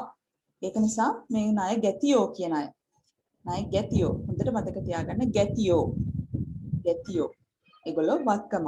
මම සමනින් කියන්නේ මේක මතක තියාගන්න කියලා. දැන් ඔය ඔයගොල්ලෝ අහලා තියෙනවා නේද රජ ඉස්සර කාලේ රජ කතාවල ගැත්තාට සමා වෙන්න රජතුමනි එහෙම ගාලා කියන්නේ. අන්න ඒ වගේ මතක තියාගන්නකො දැන්. එහෙම දන ගහගෙන ගැත්තාට සමා වෙන්න රජතුමනි එහෙම කියලා දැන් මේ රජා ඉන්නවා මෙතන. අන්න ඒ වගේ. එතකොට ගැතිභාවය ගැති. එතන ණය ගැති කියලා කියන්නේ මේගොල්ලෝ මේ ව්‍යාපාරය කියලා හිතුවොත් ව්‍යාපාරය මෙයාලට සල්ලි ණය මේ භාණ්ඩ ණයට විකුණලා තියෙන්නේ. මෙයාලා ව්‍යාපාරයට ණයයි. කවදා හරි දවසක මෙයාලා ව්‍යාපාරයට සල්ලි දෙන්න ඕනේ. එතකොට එයාලට අපි කියනවා ණය ගැති. ණය ගැතියෝ කියලා. ඉතින් මේගොල්ලෝ වත්කමක්. හරිද? හරි. ඊළඟ මාතෘකාව ලියගන්න ජංගම නොවන වත්කම්. එහෙම නැත්නම් ජංගම නොවන වත්කම් ලියලා වරහන් ඇතුලේ ස්ථාවර වත්කම්. කියන්නේ මොනවද කියන්නේ? ජංගම නොවන වත්කම්. ව්‍යාපාරයක ඇති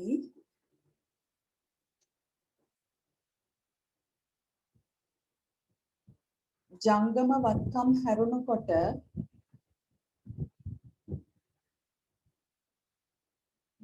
අනෙක් සියලු වත්කම්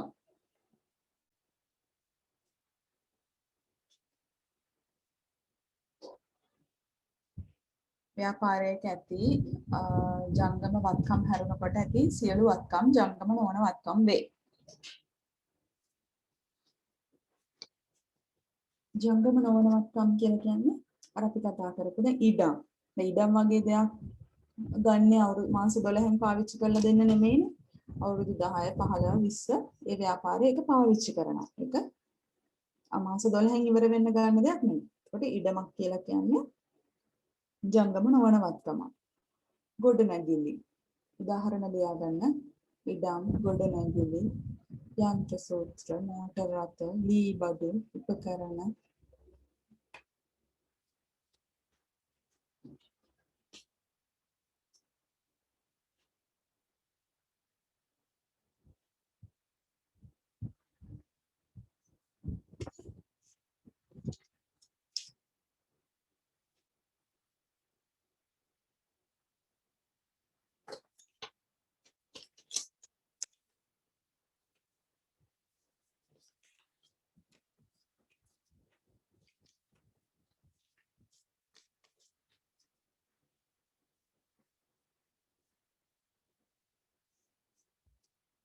හරිද? ඊළඟට දැන් අපි අර කතා කරන වත්කම් ගැන කතා කරා. දැන් ඊළඟට අපි කතා කරන්නේ වගකීම් ගැන දෙවෙනි එක. වගකීම්.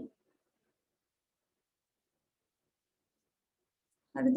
වගකීම් වලට ලියා ගන්න අතීත ගනුදෙනුවක හෝ සිදුවීමක ප්‍රතිඵලයක් ලෙස මිස් එක ආයිත් කියන්නකෝ.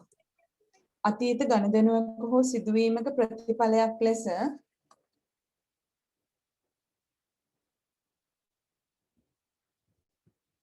ඇතිවන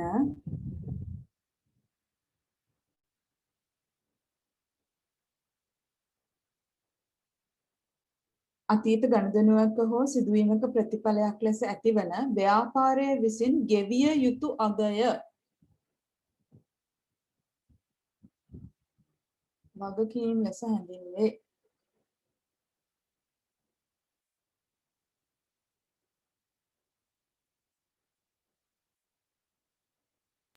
ගෙවිය හැකි අතීත ගනුදෙනුවක හෝ සිදුවීමක ප්‍රතිඵලයක් ලෙස ඇතිවන ව්‍යාපාරය විසින් ගෙවිය යුතු අගය වගකීම් ලෙස හැඳින්වේ.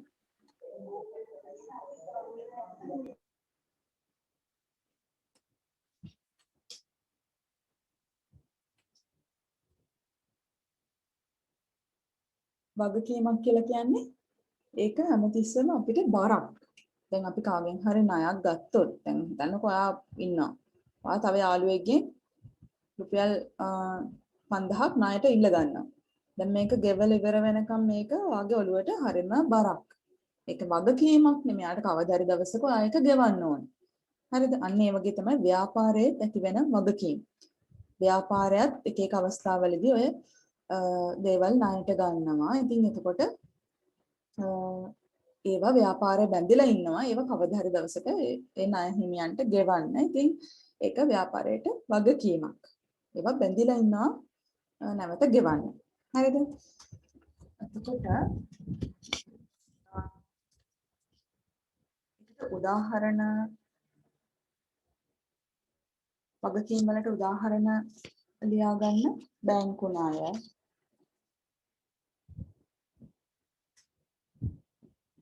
බැංකු ණය, ණය හිමියෝ, ණය හිමියෝ,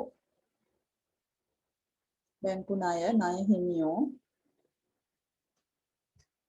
කල්බදු,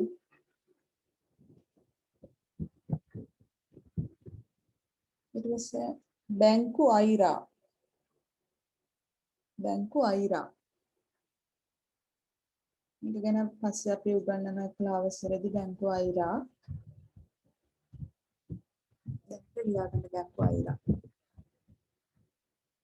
හරිද? ඊළඟට පුතේ වගකීමුත් අර අපි කතා කරා වගේම කලින් වත්කම් ගැන කතා කරා වගේම වගකීමුත් කොටස් දෙකක් තියෙනවා. ජංගම වගකීම්, ජංගම නොවන වගකීම් කියලා. මේක ලියා ගන්න විදිහට. වගකීම් ජංගම වගකීම්, ජංගම නොවන වගකීම් කියලා කොටස් දෙකක් තියෙනවා.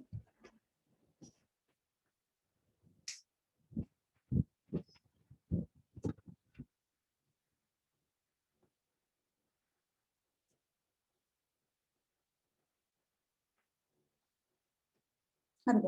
ඊට පස්සේ පොඩි මාතෘකාවක් ලියාගන්න ජංගම වගකීම්. ඒකේ පරහන අතර ලියා ගන්න ඕන නම් කෙටි කාලීන කියලා. අපි කතා කරා ජංගම කියන්නේ හැමතිස්සෙම කෙටි කාලීන දෙයක් ගැන තමයි කතා කරන්නේ. ඉතින් ජංගම වගකීම් කියලා මාතෘකාව ලියලා පරහන අතර කෙටි කාලීන කියලා ලියා ගන්න.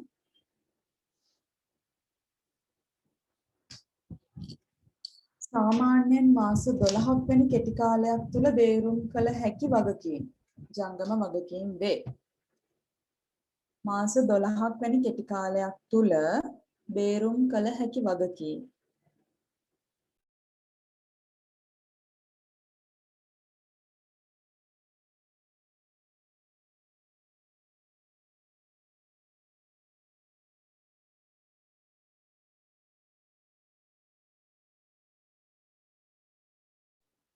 හරි මාස 12ක් වැනි කෙටි කාලයක් තුළ බේරුම් කළ හැකි වගකීම් ජංගම වගකීම් වේ. උදාහරණ බැංකු අයිරාව ණය හිමියන්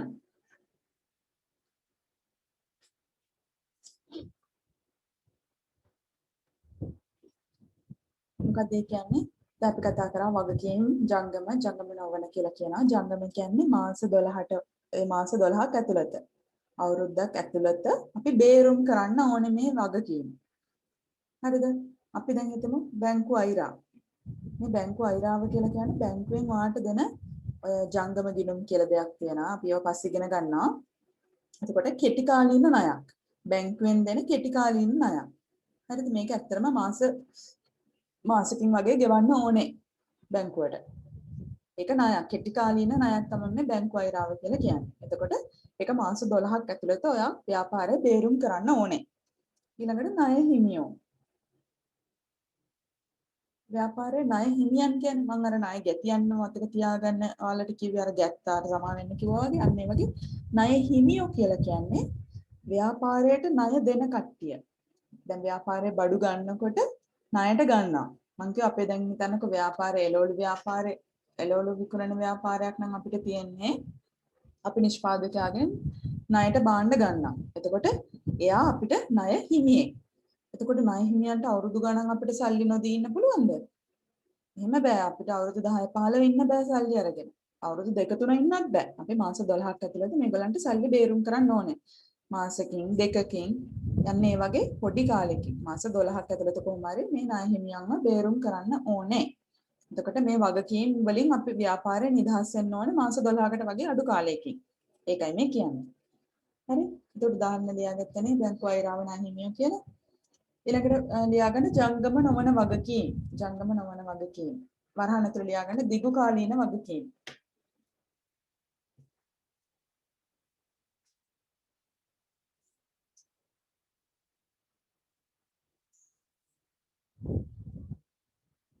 ජංගම නොවන වගකීම් දිගු කාලීන වගකීම්. ඒක විස්තර ලියාගන්න. ව්‍යාපාරයක ජංගම වගකීම් හැරුණු විට අනෙකුත් සියලු වගකීම් ව්‍යාපාරයක ජංගම වගකීම් හැරුණු විට අනෙකුත් සියලු වගකීම් ජංගම නොවන වගකීම් වේ.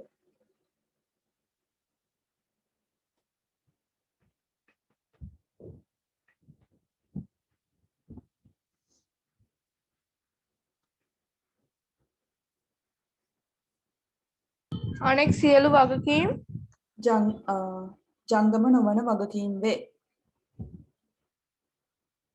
ඒකට උදාහරණ ලියා ගන්න පුතේ. බැංකු ණය කල්බදු වරහන් ඇතුළේ ලීසින් කල්බදු වරහන් ඇතුළේ ලීසින්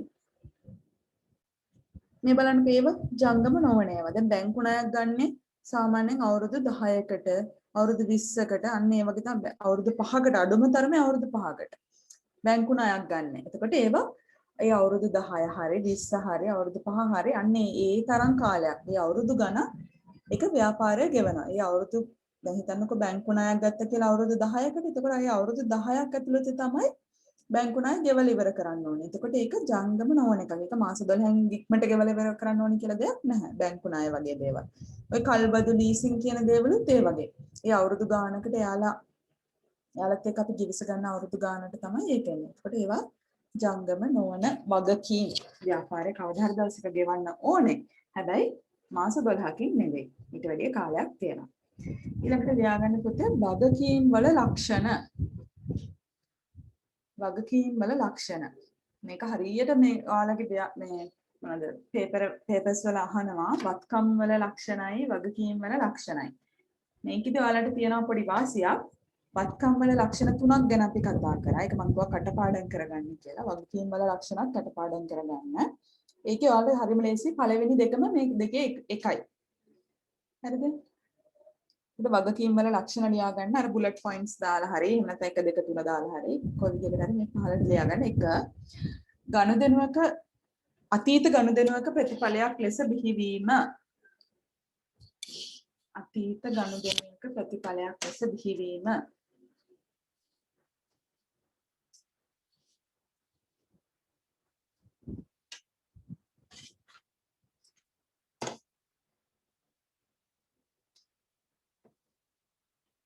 දැන් වත්කමේ පළවෙනිම ලක්ෂණය ඒක. ඉතින් මට ඒකින්ද කොහොමද මතක තියාගන්න පුළුවන්. අතීත ගනුදෙනුවක ප්‍රතිඵලයක් ලෙස තමයි වගකීමුත් බිහි වෙන්නේ. අතීත ගනුදෙනුවක ප්‍රතිඵලයක් ලෙස බිහිවීම. 2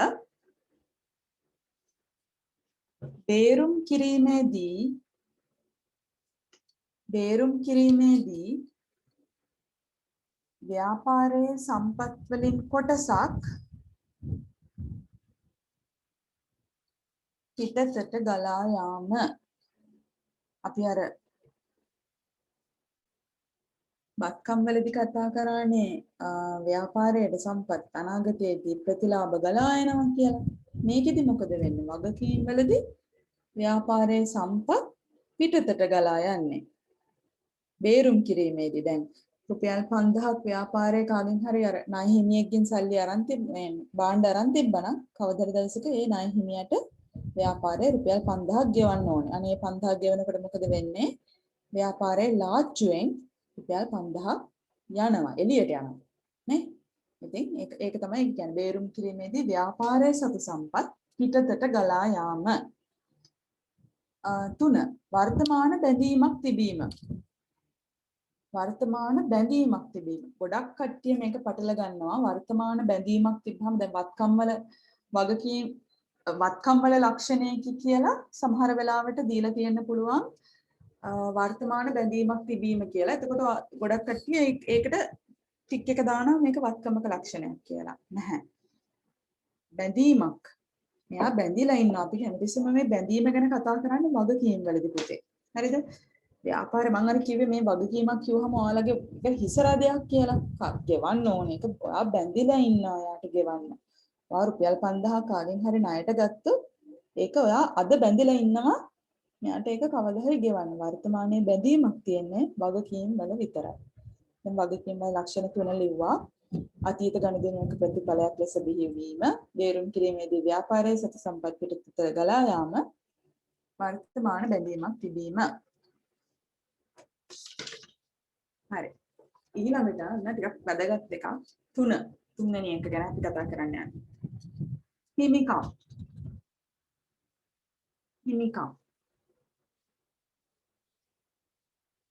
මේක ටිකක් වැදගත්. ටිකක් නෙමෙයි ගොඩක් වැදගත්. හරිද? ඒකට ලියාගන්න ව්‍යාපාරයක හිමිකරුවන්.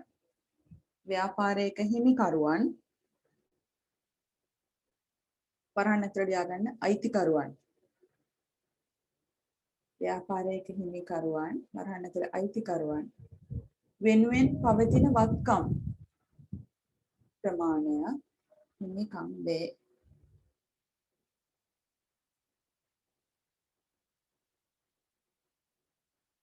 ව්‍යාපාරයක හිමිකරුවන් වරහන් ඇතුළේ අයිතිකරුවන් වෙනුවෙන් පවතින වත්කම් ප්‍රමාණය හිමිකම් වේ.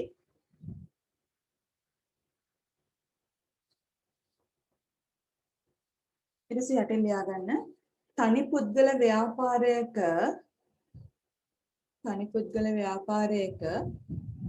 ප්‍රාග්ධනය ලෙස හඳුන්වන්නේ හිමිකම වේ. තනි පුද්ගල ව්‍යාපාරයක ප්‍රාග්ධනය ලෙස හඳුන්වන්නේ හිමිකම වේ. ප්‍රාග්ධනය අර ඉස්සලා කවුරු හරි කිව්ව නේද වත්කම් වලට ප්‍රාග්ධනය කියලා. එතකොට වත්කම් නෙමෙයි ප්‍රාග්ධනය කියන්නේ. ප්‍රාග්ධනය කියන්නේ මේ හිමිකම් වලට තමයි ප්‍රාග්ධනය එන්නේ. මම ඔයාලට එක ලියලා ඉවරද පුතේ? ඉවර නම් ඉවරයි කියන්නකෝ. ඉවරයි මිස්. හරි. මේක හොඳට බලා ගන්න. හරිද? මෙන්න මේක හොඳට බලා ගන්න. මේක නම් පටලවා ගන්න එපා. මේකේ දැන් කියලා තියෙනවා හොඳට බලා ගන්න එකේ කියලා තියෙනවා ව්‍යාපාරයක හිමිකරුවන් වෙනුවෙන් පවතින වත්කම් ප්‍රමාණය. හරිද? දැන් හිතන්නකෝ මේක ඇත්තටම ඊළඟ පාඩමේ කියලා දෙන්න ඕන එකක් මම ඔයාලට දැම්ම කියලා දෙනවා. හරිද? දැන් හිතන්නකෝ ව්‍යාපාරයක් තියෙනවා. හරිද? මේ ව්‍යාපාරයට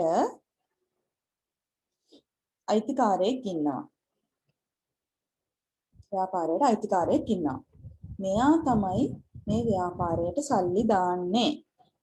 හිතන්නකෝ මෙයා රුපියල් ලක්ෂ 5ක් දානවා. හරිද? රුපියල් ලක්ෂ 5ක් මෙයා ව්‍යාපාරයට දානවා. අපි පුතේ මෙන්න මේ දාන ලක්ෂ 5ට කියනවා මොකද්ද? ප්‍රාග්ධනය කියලා. හරිද?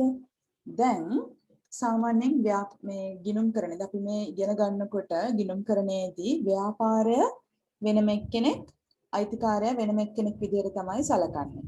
හරිද? එතකොට දැන් මෙයා සල්ලි දැම්මහම මේකට අපි කියනවා ලක්ෂ 5ක් දැම්මහම මෙයා ප්‍රාග්ධනය දැම්මා ලක්ෂ 5ක් කියලා කියනවා. දැන් මෙයා සල්ලි දැම්මහම මොකද වෙන්නේ? මෙයා සල්ලි දැම්මහම ව්‍යාපාරයේ ලාච්චුවක් තියෙනවා. එහෙනම් දැන් හිතන්නකෝ ලාච්චුව කියනකො අපි මුදල් වලට අපි ලාච්චුව කියලා කියනවා. ව්‍යාපාරයේ ලාච්චුවට මොකද වෙන්නේ? සල්ලි යනවා. හරිද? එතකොට දැන් ව්‍යාපාරයේ ලාච්චුව දැන් මුදල්. ව්‍යාපාරයේ මුදල් වැඩි වෙනවා ලක්ෂ 5කින්. දැන් ව්‍යාපාරයේ ලාච්චුවේ මුදල් තියෙනවා ලක්ෂ 5ක්. අපි කිව්වා මුදල් කියන්නේ මොකද්ද? වත්කමක් කියලා. හරිද? වත්කමක් කියලා. දැන් හිතන්නකෝ ව්‍යාපාරයට මෙයා විතරමයි සල්ලි දාන්නේ. එක්කෙනයි. එක අයිතිකාරයා විතරයි සල්ලි දාන්නේ. හරිද? ඔයා කැමති නම් පුතේ ඔයාගේ සටහන යටින් හිමිකම් සටහන යටින් මේක කටුවට ඇඳගත්තත් කමක් නැහැ. හරි? නැත්තම් ඔයා පාඩම් කරන වෙන තැනකින් අඳගත්තත් කමන්නේ මොකක් හරි කමන්නේ ඔයාලට තේරෙනවා නම් අඳ ගන්න ඕනෙත් නැහැ. හරිද? දැන් ඔන්න එක්කෙනෙක් අයිතිකාරයා ඉන්නේ. එයා රුපියල් ලක්ෂ 5ක ප්‍රාග්ධනයක් දැම්මා. දැන් ලාච්චුවේ ව්‍යාපාරයේ ලාච්චුවේ මුදල් තියෙනවා ලක්ෂ 5ක්. අපි ඊළඟ පාඩමේදී කතා කරනවා සමීකරණයක් ගැන. ව්‍යාපාරයේ තියෙන වත්කම් සමානයි හිමිකමට. හිමිකම කියලා කියන්නේ මෙතනදී මොකද්ද? මෙතන දැන් අපි දැන් කතා කරා අපි වත්කම් ගැන කතා කරා. හරිද? හිමිකම ගැන කතා කරනකොට මේක නිර්වචනය දීලා තියෙන තනි පුද්ගල ව්‍යාපාරයක ප්‍රාග්ධනය ලෙස හඳුන්වන්නේ හිමිකම. ඒ කියන්නේ අයිතිකාරයට අයිති කොටස. දැන් මේකේ මෙයා හිමිකම කොච්චරද? ලක්ෂ 5යි. ව්‍යාපාරිකයා ලක්ෂ 5ක් දැම්මා. ඒක ප්‍රාග්ධනය. අපි කියනවා මෙතන ප්‍රාග්ධනය කියන්නේ හිමිකමටම තමයි කියලා. හරිද? දැන් ව්‍යාපාරයේ වත්කම් කොච්චරක් තියෙනවද? අර දාපු ප්‍රමාණයටමයි සමානනේ. නේ? ඔයා ඕනනම් මේක ලියාගන්න. මේකේ ඕනනම් උදාහරණයක් විදිහට දාගන්න ව්‍යාපාරිකයා අයිතිකරු රුපියල් ලක්ෂ 5ක් ව්‍යාපාරයට ප්‍රාග්ධනයේ යෙදවීම. මෙතනින් ලියාගන්න අයිතිකරු රුපියල් ලක්ෂ 5ක් ව්‍යාපාරයට යෙදවීම. එතකොට ආ ලියාගන්න වත්කම් සමානයි හිමිකම කියලා.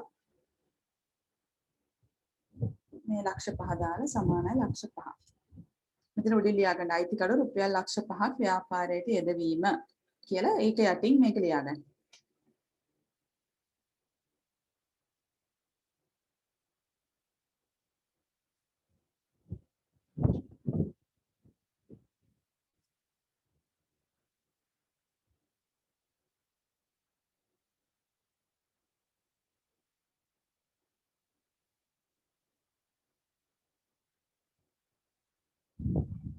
හරිද?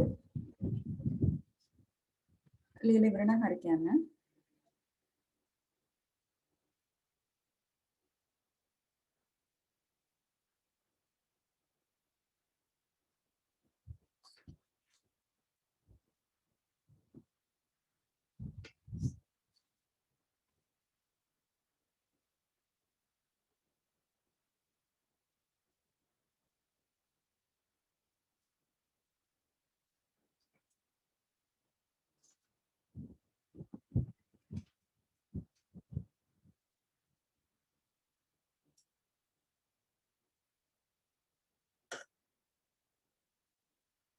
ඉවරයි මිස් ලියලා. හරි. ඊට පස්සේ දැන් බලාගන්න පුතේ මෙතනදී මෙන්න මේක විතරක් වා තියාගත්තත් කමක් නැහැ. හරිද? දැන් හිතන්නකෝ දැන් මට ඕනේ ඔයාලට concept එක තේරුම් ගන්න. දැන් මේ හිමිකමටම සමානයි ව්‍යාපාරයේ තියෙන වත්කම්. මෙයා 50 ලක්ෂ 5ක් ප්‍රාග්ධනය දැම්මා. දැන් ව්‍යාපාරයේ වත්කම් ඔක්කොම තියෙනවා ලක්ෂ 5ක්. දැන් හිතන්නකෝ මේ ලක්ෂ 5 මදි වුණා කියලා. දැන් මෙයා මොකද කරන්නේ? මෙයා ගිහිල්ලා ඉල්ල ගන්නවා කාට හරි කියනවා මෙයා බැංකුවකට ගිහිල්ලා ණයක් ගන්නවා. හිතන්නකෝ ලක්ෂ 3ක ණයක් ගත්ත කියලා. දැන් ලක්ෂ 3ක ණයක් අරගෙන මොකද කරන්නේ? ඒකත් ගෙනල්ලා දානවා ව්‍යාපාරයට. හරිද? ව්‍යාපාරයට දැම්මම ව්‍යාපාරයේ ලාභය ඔන්න තව ලක්ෂ 3ක් වැඩි වුණා. හරිද? මුදල් හම්බ වුණා. එතකොට අනේ දැන් වත්කම් කීයක් තියනවද ව්‍යාපාරේ? ව්‍යාපාරේ ලක්ෂ 8ක් තියෙනවා. හරිද? මේ අයිතිකාරයා දාපු මුදලුයි බැංකු ණයයි දෙකේම ලක්ෂ 8ක් තියෙනවා. ඔන්න දැන් වත්කම් ලක්ෂ 8ක් තියෙනවා. හිමිකම වෙනස් වුණාද? මෙයා දාපු ලක්ෂ 5 එහෙම්මමයි. ලක්ෂ 5 එහෙම්මමයි. මේකට මොකක්ද ආවේ? අලුතෙන් බැංකු ණයක්. මේකට අපි කියනවා වගකීම කියලා. බැංකු ණයක් ආවා ලක්ෂ 3ක. හරිද? එතකොට ඔයා ඕනම් මේකත් ලියාගන්න. රුපියල් දෙවෙනි එක විදිහට ලියාගන්න රුපියල් ලක්ෂ 3ක බැංකු ණයක් ගත්තා. රුපියල් ලක්ෂ 3ක බැංකු ණයක් ගත්තා කියලා මේ ලක්ෂ 8 මම මෙහෙම දාගන්න.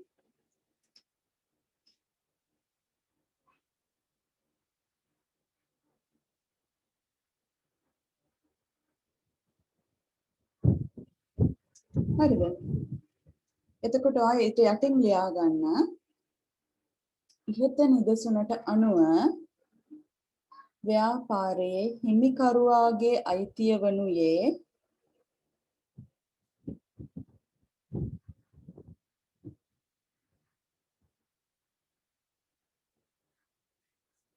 ඉහත නිදසුනට අනුව ව්‍යාපාරයේ හිමිකරුවාගේ අයිතිය වනුයේ දැන් මෙතනනේ මේක මෙහෙමනේ දැන් මෙතන අපි වත්කම දැන් ව්‍යාපාරයේ ඔක්කොම වත්කම් ගැන මේ තියෙන්නේ ව්‍යාපාරයේ අයිතිකාරය දාපු ලක්ෂ 5න්මමයි වගකීම් මෙතරයි එතකොට අයිතිකාරයට අයිති කොටස කීයද මෙන්න මේ ලක්ෂ 5 විතරයි ඒ වුණාට ව්‍යාපාරයේ වත්කම් ලක්ෂ 8ක් තියෙනවා හැබැයි අයිතිකාරයාගේ හිමිකම ලක්ෂ 5 විතරයි. ලක්ෂ 3 ව්‍යාපාරිකයාට අයිතිද මෙයාට අයිතිද? නෑ. ඒක වගකීමක්. ඒක බැංකුවෙන් දීපු සල්ලි ප්‍රමාණයක්.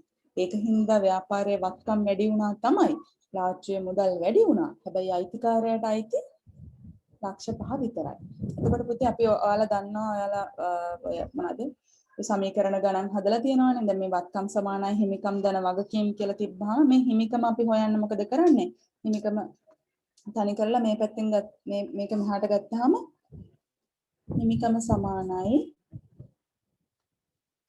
වත්කමෙන් වත්කම් වෙන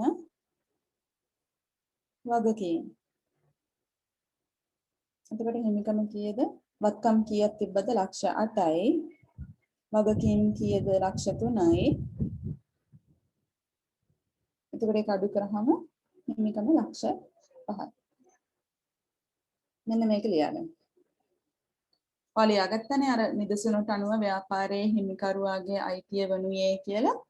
මෙහෙම ලියාගන්න. අර අපි උඩ ලිව්ව සූත්‍රෙම හිමිකම තනි කරා මේ පැත්තේ. හිමිකම තනි කරාම වගකීම් යනවානේ මේ පැත්තට ඍණ වෙලා. එතකොට වත්කම් ඍණ වගකීම් සමානයි හිමිකම්. හිමිකම සමානයි වත්කම්. මේ ව්‍යාපාරයේ තියෙන මුළු වත්කම් වලින් ව්‍යාපාරයේ ගෙවන්න ඕන වගකීම් ටික අඩු කරාම අයිතිකාරයාට අයිති හිමිකම ඉතුරු වෙනවා.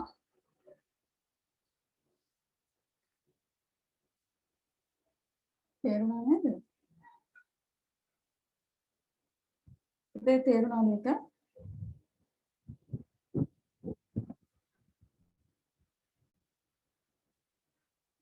තේරුණාද ළමයි? තේරුණා මේක තේරුණා කියන්නේ ඔයාලා සෑහෙන දෙයක් කරගත්ත. මොකද මේ පාඩමේ එන්න ඕන එකක් නෙමෙයි ඊළඟ පාඩමේ එන්න ඕන දෙයක්ුත් මම මෙතන සෑහෙන එකක් ඔයාලට කියලා දුන්නා. ඔයාලට මේක තේරුණා කියන්නේ පුතේ. මොකද මේක කියලා දෙන්නේ නැහැ ඇත්තටම මේ පාඩමේදී. හිමිකමේ නිකන් නිර්වචනය විතරයි දෙන්නේ. හරිද? ඔයාලට මේක තේරුණා කියන්නේ බය වෙන්න එපා. බය වෙන්න දෙයක් ඇත්තෙම නැහැ. හරි? ඊළඟට අපි යන් 4 වෙනි එක. ආදායම්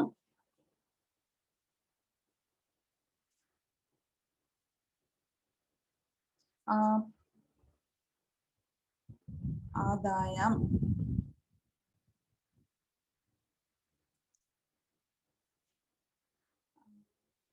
පොඩ්ඩක් පුතේ ආදායම් එක ලියන්න කලින්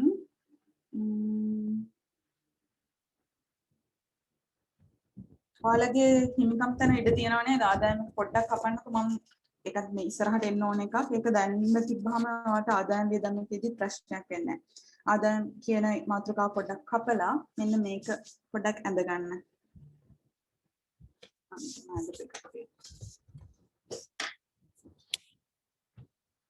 මෙන්න මේක පොඩ්ඩක් ඇඳ ගන්න. හිමිකම් එක යටතේම හිමිකම් වල කොටස් 4ක් තියෙනවා. හිමිකමේ කොටස් 4ක් තියෙනවා. මේ විදිහට ඊතල දාලා තියාගන්න. එකක් මෙතන ධන ප්‍රාග්ධනයේ යෙදවීම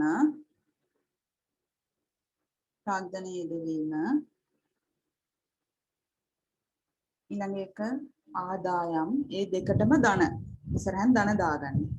ප්‍රාග්ධනයේ යෙදවීම ආදායම්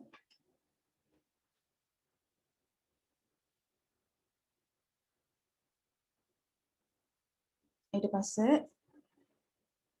ගැනිලි මේක වියදම්. මේ දෙකටම ඉස්සරහින් ඍණ දාගන්න.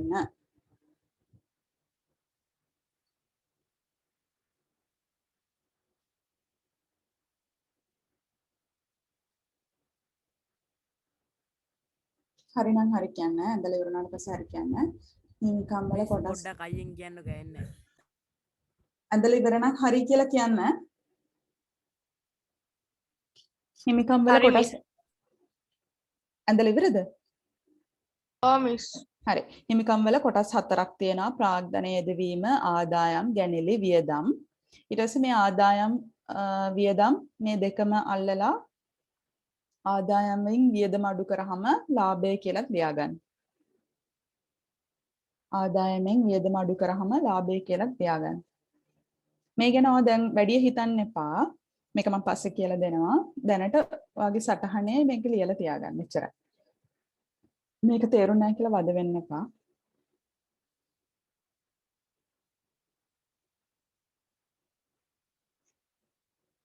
ඒකත් හරිනම් හරි කියන්නේ පුතේ.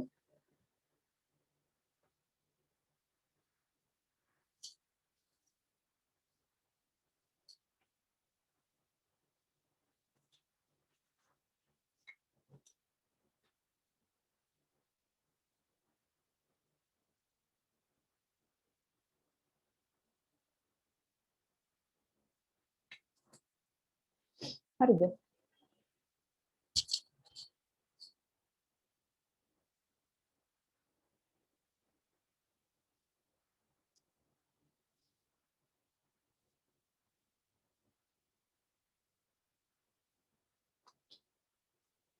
හරිද?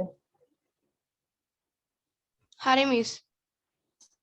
දැන් අපි කතා කරානේ හිමිකම කියලා කියන්නේ මේ අර අයිතිකාරයට අයිති කොටස කියලා. නේද? අයිතිකාරයට අයිති කොටස. ඒකේ පුතේ ඒකේ ඇතුලේ හැංගිලා තියෙනවා කොටස් හතරක්. ඒකේ තමයි අපි කතා කරේ මේ ප්‍රාග්ධනය යෙදවීම කියන කැලල විතරයි. හරිද?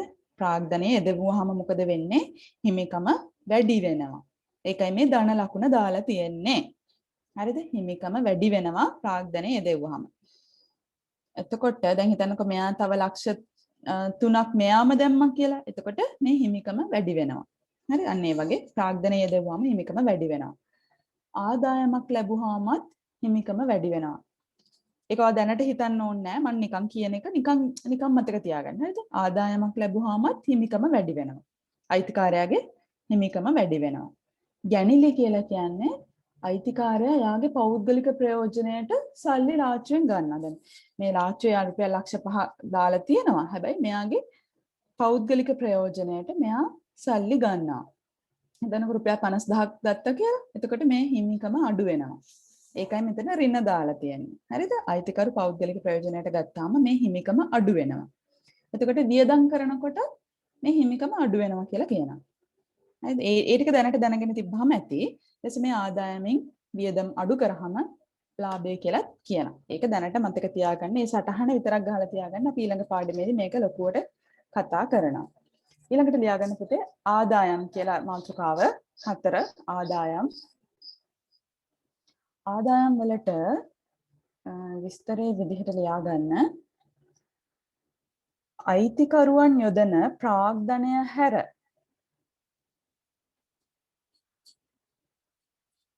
අයිතිකරුවන් යොදන ප්‍රාග්ධනය හැර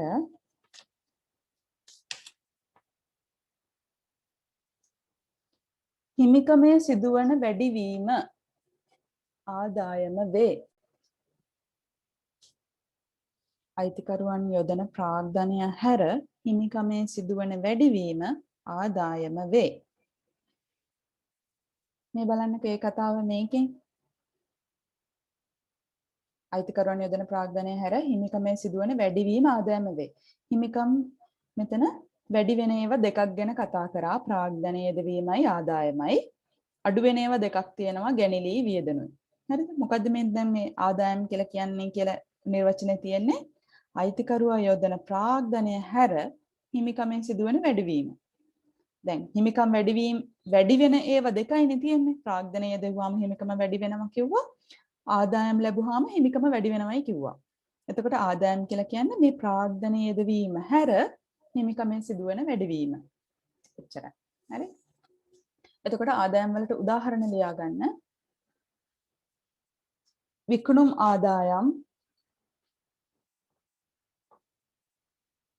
ආදායම් උදාහරණ ලද පොලි කුලී ලැබීම් කොමිස් ලැබීම්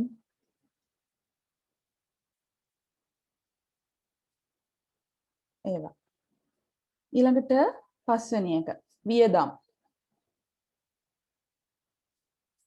වියදම් මාත්‍රිකාව මේ බලන්න වියදම් හරි මම කියලා ඉන්නම් වියදම් කියන්නේ ලියා ගන්න ගැනිලි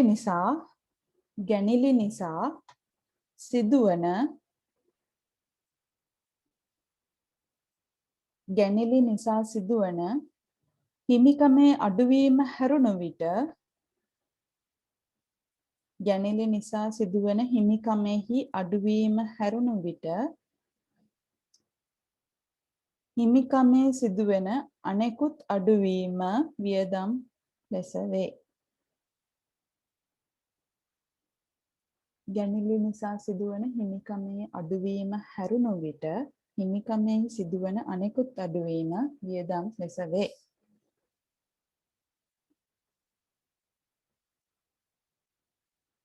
හරිද?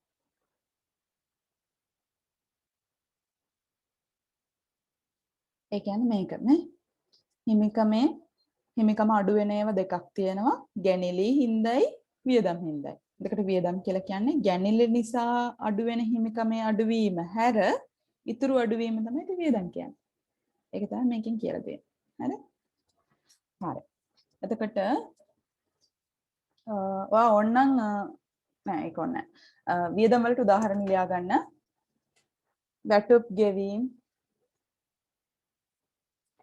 වැටුප් ගෙවීම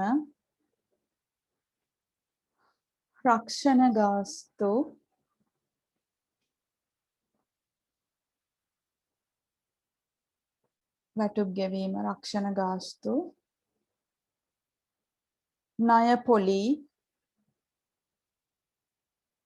ණය පොලි දුරකථන ගාස්තු ඒවා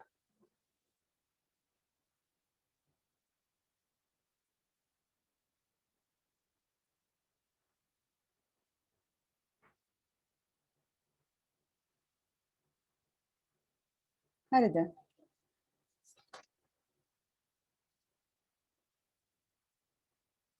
ඊළඟට පුතේ ලියා ගන්න පොඩි ඡේදයක් වගේ පොඩි පොයින්ට් එකක් දාලා ලියා ගන්න. මෙහෙම එකක් දාලා ලියා ගන්න.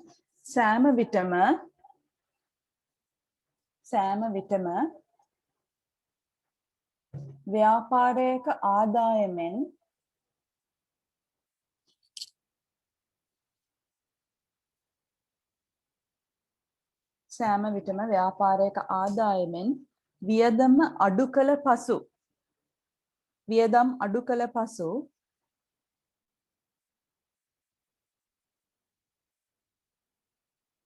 ලාභයක් හෝ අලාභයක් ලැබේ.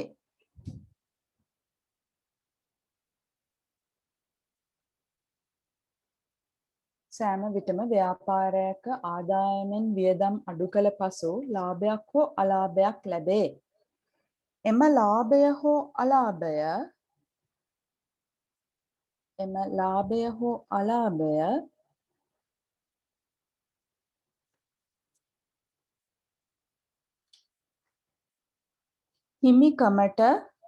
හිමිකමට ගලපනු ලැබේ.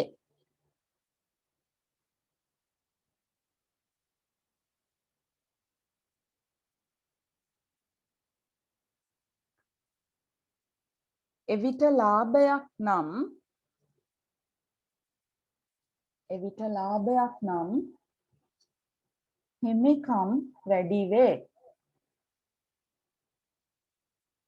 ලාභයක් නම් හිමිකම් වැඩි වේ. අලාභයක් නම් හිමිකම් අඩු වේ. ඒ කියන්නේ මොකද්ද? මෙන්න මේ කතාව. දැන් ව්‍යාපාරයේ ආදායම් තියෙනවා කිව්වා. ආදායම් වැඩි වුණාම හිමිකම් වැඩි වෙනවා කිව්වා. ව්‍යාපාරයේ වියදම් තියෙනවා කිව්වා. වියදම් වැඩි වුණාම හිමිකම අඩු වෙනවා කිව්වා. එතකොට ආදායමෙන් වියදම මේක ගැලපුවාම ආදායමෙන් වියදම් අඩු කරාම ලාභයක් වෙන්නත් පුළුවන් අලාභයක් වෙන්නත් පුළුවන්. ලාභයක් වුණොත් මොකද පුතේ කරන්නේ? ලාභයක් වුණොත් මේකෙන් හිමිකම වැඩි වෙනවා. හිමිකම වැඩි වෙනවා. අලාභයක් වුණොත් හිමිකම අඩු වෙනවා. ඒක තමයි මේ කතාවෙන් කිව්වේ. හරිද? එතකොට ඊළඟ පොයින්ට් එක විදිහට ලියා ගන්න. ඉහත ආකාරයට ආදායම් හා වියදම් ගැලපූ පසු ඉහත ආකාරයට ආදායම් හා වියදම් ගැලපූ පසු ඉතිරි වන්නේ වත්කම් කමා හිමිකම් කමා වගකීම් පමණයි. ඉහත ආකාරයට ආදායම් හා වියදම් ගැලපූ පසු ඉතිරි වන්නේ වත්කම් හිමිකම් වගකීම් පමණයි.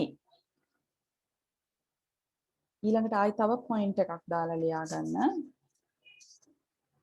මෙම වත්කම් වගකීම් හිමිකම්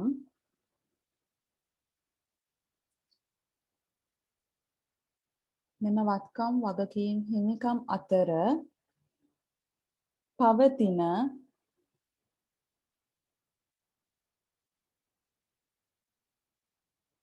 සම්බන්ධතාව පෙන්눔 කිරීමට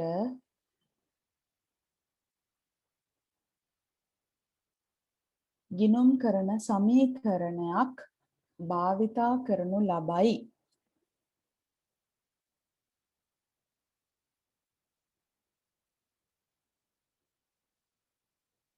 එය ගිණුම් කරන සමීකරණය ලෙස හැඳින්වේ.